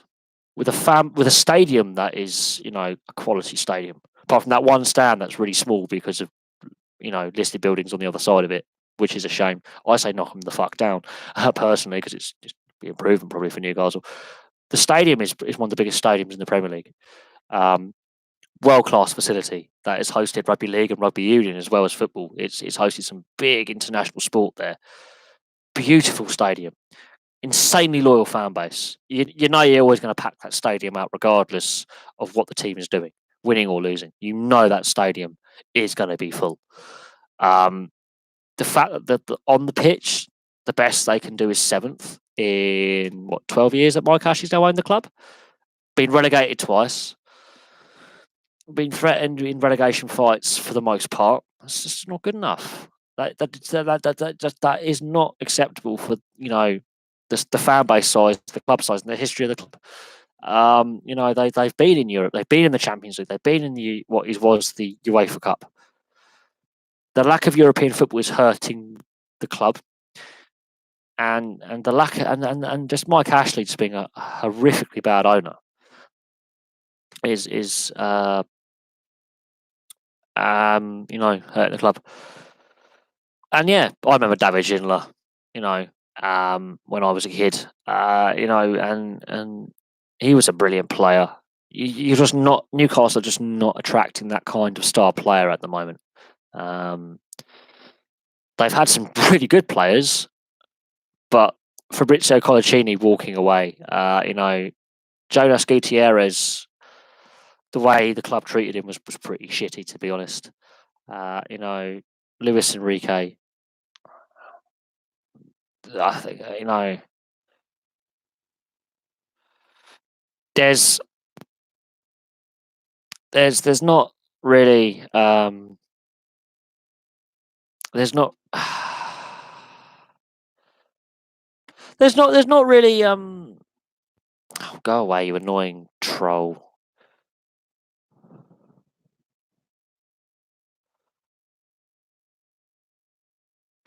Go away. Thank you. God, there's always some trolls in there. No, I mean, yeah, if Rafa does leave, then there's going to be an issue going forward with.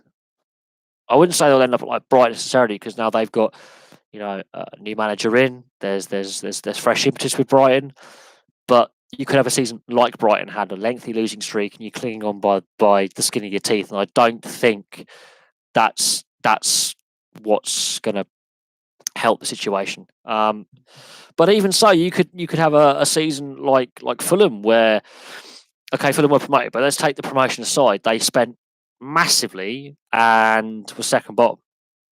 So they spent loads of money and they got nothing for it.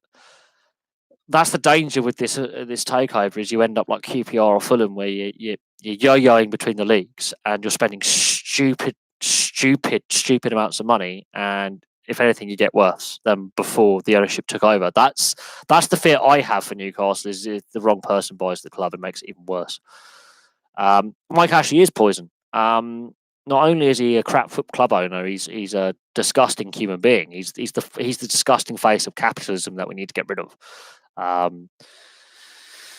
This is the flaw of the capitalist system: is bastards like Mike Ashley get to rise to the top and make lots of money in the process, and exploit not only their workers but their customers with Oh God, yeah, no. I know you might laugh at Rangers' struggles, but no, he got him. He's tried to be involved with Rangers, and I think if he does sell Newcastle, he might actually end up buying Rangers. And Rangers is another club that's had lots of money problems off the field, really all over the place with ownership. There's some criminality there as well with that, and yeah, he's holding Rangers to ransom with his loans that he's given them.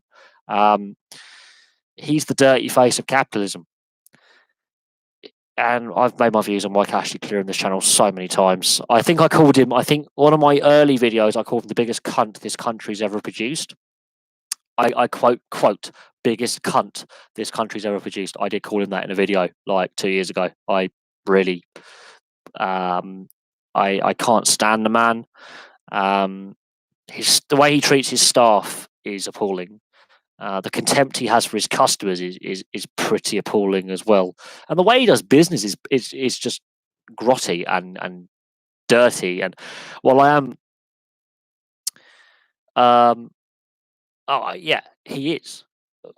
It's a strong word, but he's possibly one of the biggest cunts this country's ever produced. Maybe Rudyard Kipling for what he did as administrator in India. You know, yeah, I'm pretty happy with that. The women's team have done very, very well. The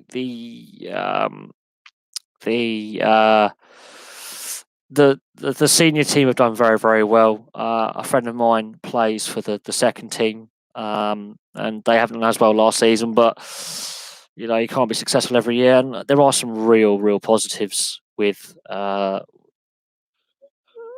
the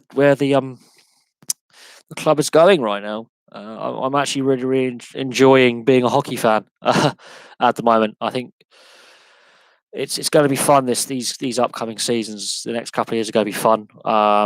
Having the coach Doug Shepherd sign for a 3-year contract, that's big. That says to me that's a sign of intent going forward.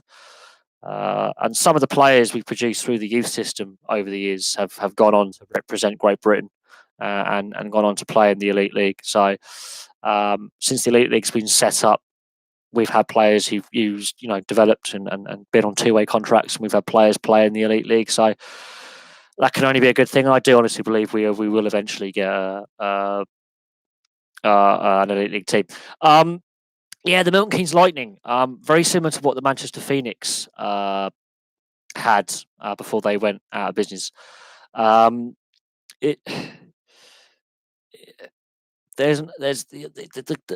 haven't released much on their website. I've been trying to follow what other people have been messaging and putting on Twitter and posting on forums, and I go on the Milton Keynes Lightning website, and they have they just don't want to admit they have issues with their ice time and the issues with their rink where Planet Ice are screwing them. It's I wouldn't say it's funny. I wouldn't say it is funny, to be honest, because I feel sorry for those players and fans that don't know what their future is going to be. We don't want another Manchester Phoenix because those players were out of a job. Those fans lost their team. So and the fact they went up to the Elite League, it didn't work. They spent 2 years getting battered pillar to post to drop back down again. Yeah, you have to feel sorry for the whole the playing staff, the coaching staff, the players. I don't know, and the fact they've screwed it up so badly because you have the Thunder and the Lightning. I don't know how they. I don't think that's right, because the Bracknell Bees, you have the Hornets play one night and the Bees play the other night, plus all the youth teams play. So it is doable. It is completely doable as long as you schedule the ice time correctly. But clearly, Planet Ice, yes, these guys again have screwed up yet again. They screwed up with Basingstoke. They've screwed up with a whole variety of teams over the years, and I don't know. If we talk about the competitiveness of UK ice hockey, it's the 10th most competitive. It's the 10th ranked league, should I say? Sorry, in the world. It's growing. Obviously, how well we did at the World Championships by staying there for a second consecutive season for the first time since I think the 60s since we've done that. winning our first game since 1962, I believe, at the World Championships, top division. So the sport is developing massively. The issue is since '96, the issues that the professional game has had in this country are well documented. They are well documented. Thankfully, I think we're developing so many players now that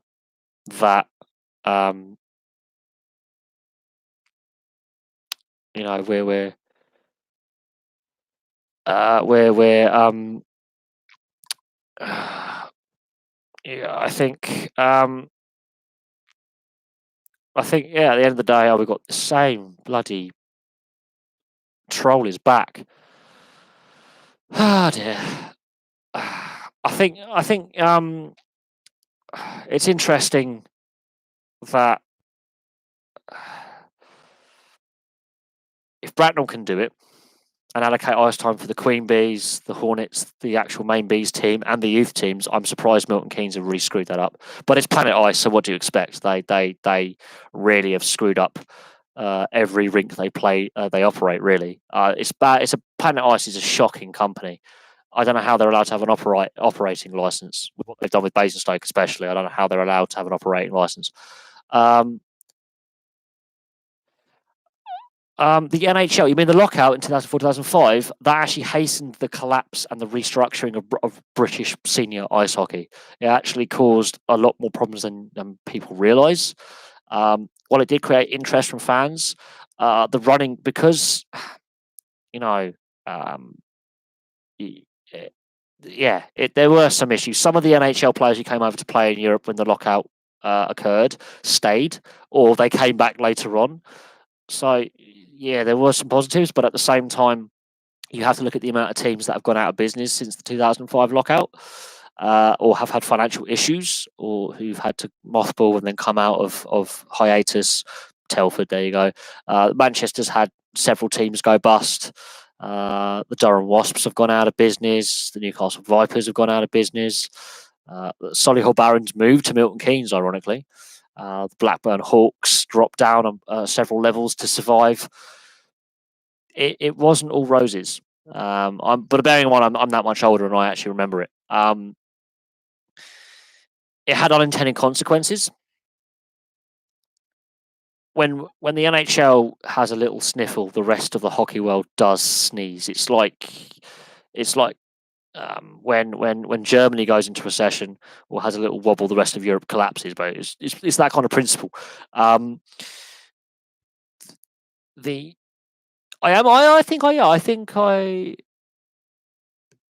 looking forward to what Leeds bring in their first season. I think they are.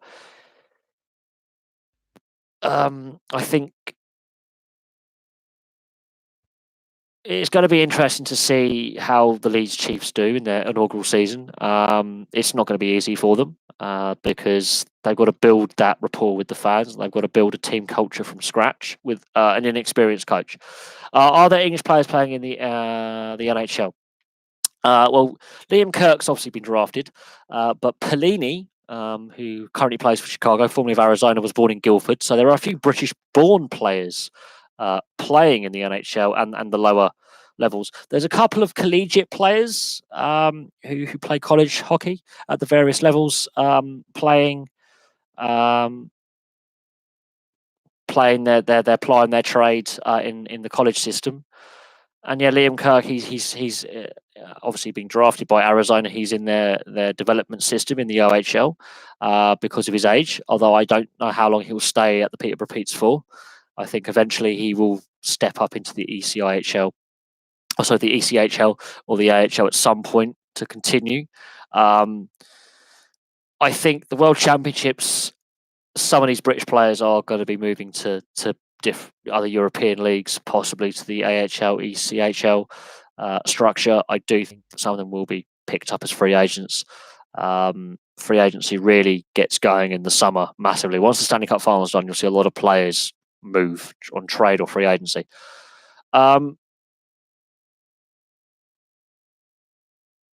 There's actually more British-born players or British national nationals playing in the NFL.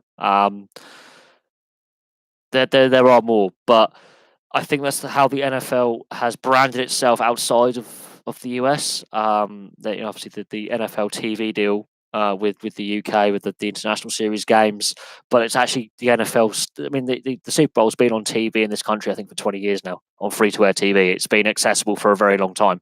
That's had an impact when you have that kind of overseas marketing and TV deals in place. The NHL doesn't have a big.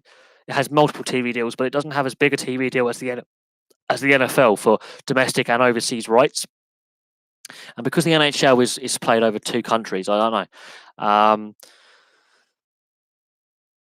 The NHL does play games, regular season games outside of North America. They did play in Finland, and they played in Sweden in the last couple of years. Regular season games. They played some preseason games around in China, I believe, and actually in Europe as well. But they played regular season games in Sweden and Finland in the last couple of years. So they've realised that instead of going to non-traditional market for that sport, they are going to countries that already have professional leagues in that sport, and except China for some reason. They're chasing the money from China, but they are going to Europe, where obviously a lot of players in the NHL come from Europe. They've been to Belfast before. I think they've been to Nottingham before as well and played some pre-season games. At the end of the day, that happens a lot when it comes to pre-season. They're not going to put they're going to put a lot of their youth players out, a lot of their prospects. They are going to play some games. I think the NFL, the NBA, and the NHL are far ahead of Major League Baseball. Now, Major League Baseball will play its first two international series games in Europe next month. I think they've got two games. That's going to be interesting to see the uptake, not only from fans actually at the game, but broadcasters, TV viewership figures. The actual, getting involved. It's a 3-year contract they have. It's a rolling 3-year contract. So once that 3-year contract's up, it will be renegotiated. Of course, you've got the Yankees, Red Sox, the two biggest sides. That's, I think, That's the safe bet from the Major League Baseball. But Major League Baseball's had a lot of issues. They do. They already Japan and Philippines. And Taiwan. They've been playing games there for 20 odd years. But they were meant to come to London 2 years ago, and they pulled out at the last minute. So that damaged the brand over here in Europe. And they announced last year that they were going to have games in London in June. They announced the dates of when in June, and of course, it has to be the New York Yankees, Boston Red Sox, because they're the two big brands that sell Major League Baseball. Even I have Yankees stuff. I'm not a baseball fan because the Yankees symbol is a fashion accessory for many. So I have made myself watch baseball games, but I find it very, very dull. You have to watch a replay of the match with the ad breaks taken out, because otherwise you're there for 7-8 hours, and they have to look at speeding up play massively, because if it is to be a success over here in Europe, I'm not saying over here as in Europe as a whole, because it is played on the continent as well, they need to look at the ad breaks, the speed of play, and how long it takes to get a game completed, because fans will switch off. Why I find no, actually, it's Hispanics. It's Latinos. It's Dominican Republic. It's Cuba. It's Mexico. The Latino Hispanic community. They are where the biggest pool players are from. Costa Rica, Panama.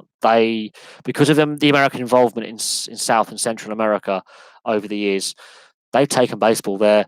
They've picked up. They go mad for it. Even Fidel Castro did not ban baseball. He allowed it to continue because he realized taking that away from the Cuban people would have been a big mistake, because that's a way to keep them distracted from the human rights abuses that the communist government committed in the 60s and 70s. So the Cubans go mad for it. It's almost as big as football in Central America as baseball. You take that away, there'll be riots. It's a big thing in Latin America is baseball, and they're very, very good at it, and they do create Dominicans especially. So from the Dominican Republic, they They really no. You have to look at the player pool and look at the amount of Hispanic names you'll see in a player roster, and a lot of them do come from Central America and the Caribbean. So Dominica, Costa Rica, Panama, Cuba. They really it's their thing. It's bigger than football in some of these countries. Panama and Costa Rica, while they've been to football World Cups and they've created some great players, especially Costa Rica. Baseball's Nicaragua, Honduras. It's baseball country. It really is, and they go over to the US, second, third generation Hispanics. You look at the amount of Latino players, be it US citizens who are of Hispanic origin or Central Americans playing, and Caribbean players playing. It's unbelievable. It's a big thing. And yeah, there are Japanese players playing in Major League Baseball as well. The Orientals, the Filipinos, they love it as well. But if you look at the amount of Latino players, it's a big thing. It is. I think in the Dominican Republic and Cuba, it's the national sports. They go mad for it. Everyone plays it. At amateur and professional level, they go nuts for it. That's where Major League Baseball has won that kind of battle over other sports. Is bloody moth in my room. Is they already had a fan base there pre Fidel Castro in Cuba. Back in the 30s, 40s, and 50s, there was a big fan base already there that's carried on to the present day. Whereas other sports have had to, really actively go in there, play these games overseas, build a fan base. Major League Baseball doesn't need to take games on the road to Central America. It has the fan base. But Major League Baseball coming over to Europe is well behind. The NBA played a game at Wembley Arena in 1990, an overseas series game in the 90s. The NFL actually was the NBA was the first major European sports, North American sports league to play games overseas, regular season games in Europe. The NBA is well ahead of the NFL and NHL, well ahead, miles ahead.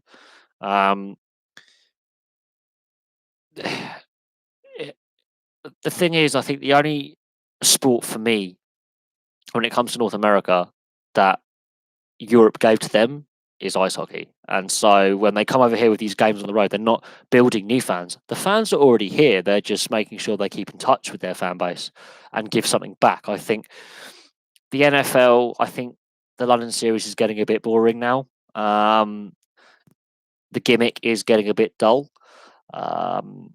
It's not necessarily as the ticket prices for that are extortionate. It's lost the luster and the allure a little bit. I think they do it too much. I think one game every maybe one game every 4 years would have possibly attracted more interest. It's made the NFL a lot of money, and the debate about will there be an NFL team in London at some point is not going away. It's actually strengthening. But when they announced that, 10 years time we'll have an NFL team in London, that was 12 years ago. We've had the financial crash. We've had tightening budgets for the average worker. There's been a lot of changes in the world economy in the last 10, 12 years that when they announced, we aim to have a team in London in 10, 15 years time, so much has changed. And Sahih Khan's failure to buy Wembley and the fact that his team, the Jacksonville Jaguars, are absolute dog shit. Can you imagine the Jaguars playing in London? They're one of the most poorly supported teams in the NFL. They're one of the most least successful teams in the NFL. No one's going to want to support a loser, especially when you have to pay stupid amounts of money to go and watch a game. That's not going to sit well with a lot of people. A lot of fans. Is it because the matches are fixed? Maybe. We've talked about sports corruption earlier. Maybe the fix is in. Because Sahih Khan can't get Fulham to win a fucking game. And the Jacksonville Jaguars are generally appalling. You have to look at their record all time. It is shit. They can't even fill their own stadium. And they've had more London Series games than anyone else. And you actually have most of the fans aren't Jacksonville Jaguars fans because they are absolute dog shit. They are so bad. And I don't know, but Sahih Khan, there's allegations of corruption against him as well, so he's not squeaky clean. I'm kind of glad he didn't buy Wembley, partly because he was trying to get it for half price, so it's sort of half price Britain, isn't it? So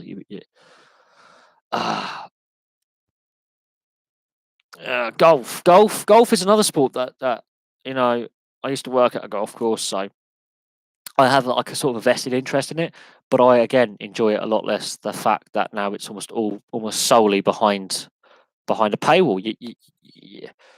It's it's becoming less popular with people because it is seen as an elitist sport because you have to pay stupid amounts of money to watch it on TV. And it's gone behind this subscription paywall on Sky, and less people are watching and participating and investing and wanting to support it. It's a no brainer. It's what it is. I mentioned Major League Baseball. I've got the videos on Major League Baseball on the channel. The two back-to-back games, but they're competing against the Cricket World Cup, and you've got the Women's World Cup in football as well at the same time. And how many people have they timed that right? Have they got that right? Should it be a bit later in the season, maybe? Should it have been a bit earlier in the season? Have they got that timing right, considering you've got the Cricket World Cup, which is a national sport and a lot of people do participate and have an interest in, and the Women's Football World Cup, which is free to air and accessible for all. So have they actually got the London series right? Have they got it at the right time of year? Because I think they might be better having it in July, August, but they decided to go with June. They decided on the fixture list to put the Yankees against the Red Sox and have those two games back to back. But it should have been 2017, really. That's when they were meant to have it initially, and they pulled out. So have they got the? It's one of them. It is one of them. They've agreed it now. The tickets have been sold. The interest is meant to be reasonable, but they are changing the seating arrangements for the City Stadium with the retractable seating, so it's not going to be the capacity that you would normally see at a West Ham game. It's going to be interesting, the viewership figures on TV and the amount of people in the stadium, and also who wins. Does it actually have an impact on the baseball fraternity? How many locals go? I'm not, because tourists will want to go and see the game overseas, so Americans will come here to watch the game. That's a given.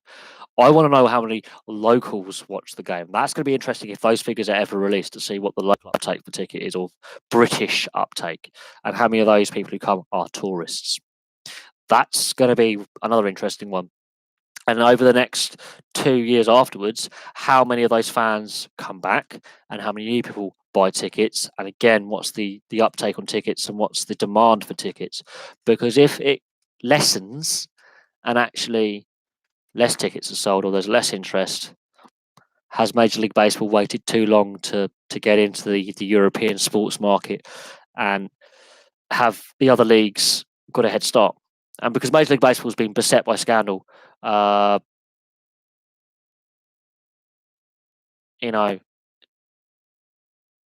it's have Major League Baseball waited too long? Have the other leagues, professional leagues in North America, got a head start? And also, all the scandals that Major League Baseball has had, with the steroid scandal and a whole host of other issues as well, has that had a massive impact as well on the popularity of baseball here in Europe? Looking across the Atlantic, because in North America, its popularity has suffered, and it's not recovered as much as the people who run Major League Baseball would like. Right, I'm going to leave that there. I think I'll go for another 10 minutes, and then I'm going to wind it down because I want to watch the Europa League final, prep the old whiteboard, and get ready to watch the Europa League final, which kicks off at 8. It has been brilliant fun talking, but if you've got any more questions, I would happily take them quickly if they're quick questions, if I can give an answer. On the final question, should it be a different year? I think had they come in 2017, I think they should have done when they announced that initially, and then they pulled out. So I think that did damage the brand. But is there a perfect year to try and dip your toe in the water with a new thing? Is there ever a perfect time to shit, my headset is buggering my head. I don't know why they pulled out. I was doing my research on the video last year when it was announced they were going to play 2 games here this year, and I was doing my research, and it was just really, really.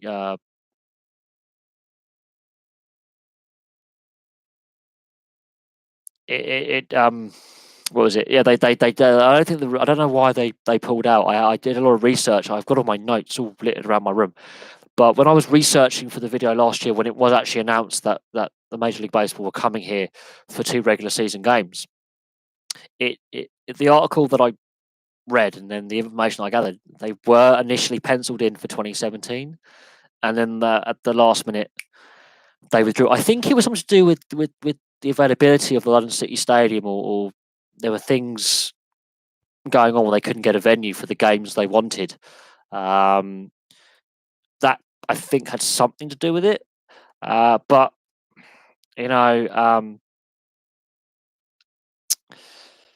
it is what it is. I haven't seen the video of Tiger Woods doing the ball where it stops and then starts to roll in again. I think it was to do with a Nike advert at some point. I think it was one of those unreleased adverts. But Tiger Woods, I think, as a player on the course, as a player, he's brilliant. But unfortunately, his reputation, he's a controversial figure with what's happened off the course with him in his personal life. He's had a very colourful private life, and this is unfortunately the image that is projected to a lot of, especially young men and young boys. Is you can have it all: the girls, the cash, the big houses, the big cars, and you don't.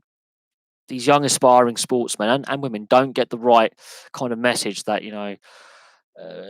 how to manage the money, because a lot of them get very wealthy very, very quickly and then go off the rails. And again, this is where I think sports got it wrong. The amount of money now and the insane salaries that team sports can give out, and the insane prize money that individual sports can get is not necessarily giving the right image. That you have to work at it, and you're not necessarily going to earn millions and millions straight off the bat.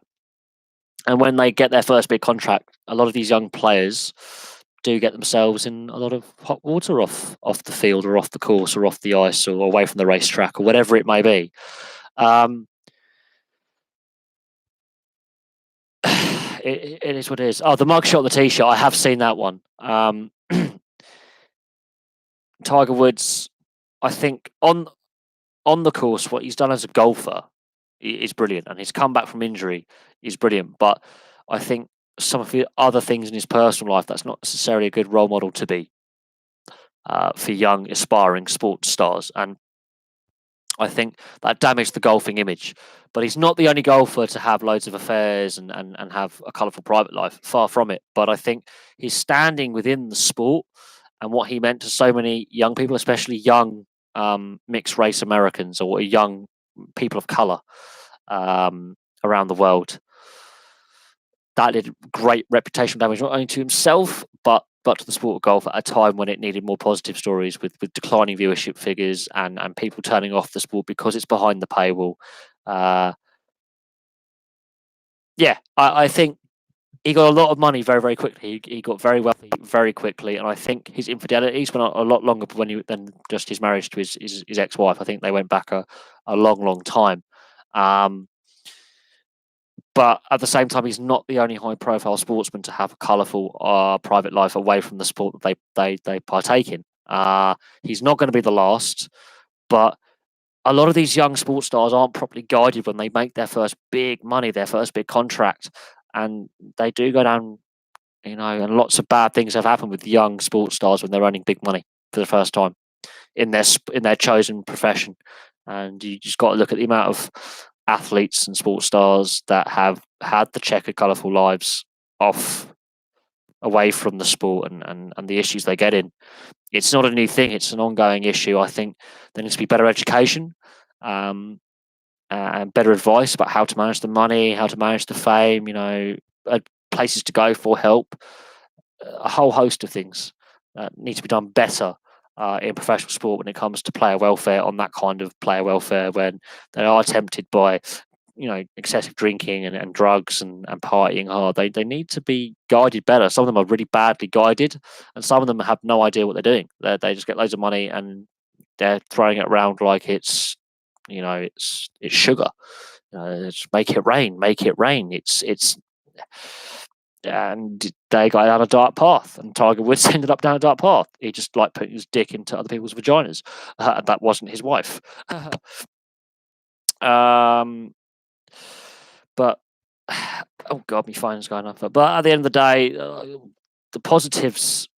Oh, make it rain, make it rain, make it rain. If I had that kind of money, I would probably do it. I don't, so we're not going to do that anymore because I can't afford it, kind of. But on a side note, I did spend 100 quid on these the other day, so I have a bit of money now. I got paid, so. But there we go. I'm going to leave that there. I'm going to get ready to watch the Europa League final. Thank you very much for all the questions. I didn't think Tiger Woods would come up as a question. I really didn't think that Tiger Woods would come up as a question. I'm going for a higher scoreline than that. I think it's going to be like a 4-3 or a 5-4, 5-3. I think it's going to be a more open game than a 2-1. I think it's going to be defensive blunders and goalkeeping errors. I think Arsenal might get the lead first. That will force Chelsea to come out and play, and then it will be an end-to-end kind of game. If Chelsea get the lead, or it goes to penalties or extra time, anything like that, it's a Chelsea win. If we're talking about Arsenal getting the lead and doing it in 90 minutes, it's an Arsenal win. That's my personal opinion. If I think the longer the game goes on, if it goes into extra time and penalties, I think that favours Chelsea. I think a 90-minute game favours Arsenal. I think that's my personal opinion on where I think the game goes. But I think Arsenal, again, it depends. Extra time penalties, it's a Chelsea game. 90 minutes, it's an Arsenal game. I honestly think that's how it will go. If it's done by 90 minutes, Arsenal have won. If it goes longer than that, it's a Chelsea. Chelsea are favourites. That's my personal opinion, but I could be wrong. My predictions are always wrong for 90% of the time. I've been asked to predict this, predictions on that, and it ends up being all over the place. So I've given up trying to predict, professional sports years ago. I used to be very, very good at actually reading how the form book and reading how teams were going. But the last couple of seasons in a variety of sports, it's been all over the place. It's almost impossible to predict, what's going to happen. So I'm going to leave that there. Thank you very much for being involved tonight. Thank you for all the questions. If you've joined the stream late, just watch it through from the beginning when it's fully uploaded and processed. But for now, goodbye, and I shall see you soon. And of course, watch out for my review video for the Europa League final. It will be up. I've got the notepad somewhere over there. The whiteboard's coming out, and I'm going to do lots of doodles on a whiteboard. And, well, basically, because I'll be in my room on my laptop watching it because it's on YouTube. So if you want to watch the Europa League final without having to pay stupid amounts of money, go on the BT Sport YouTube page and you can watch it. But now, goodbye for now.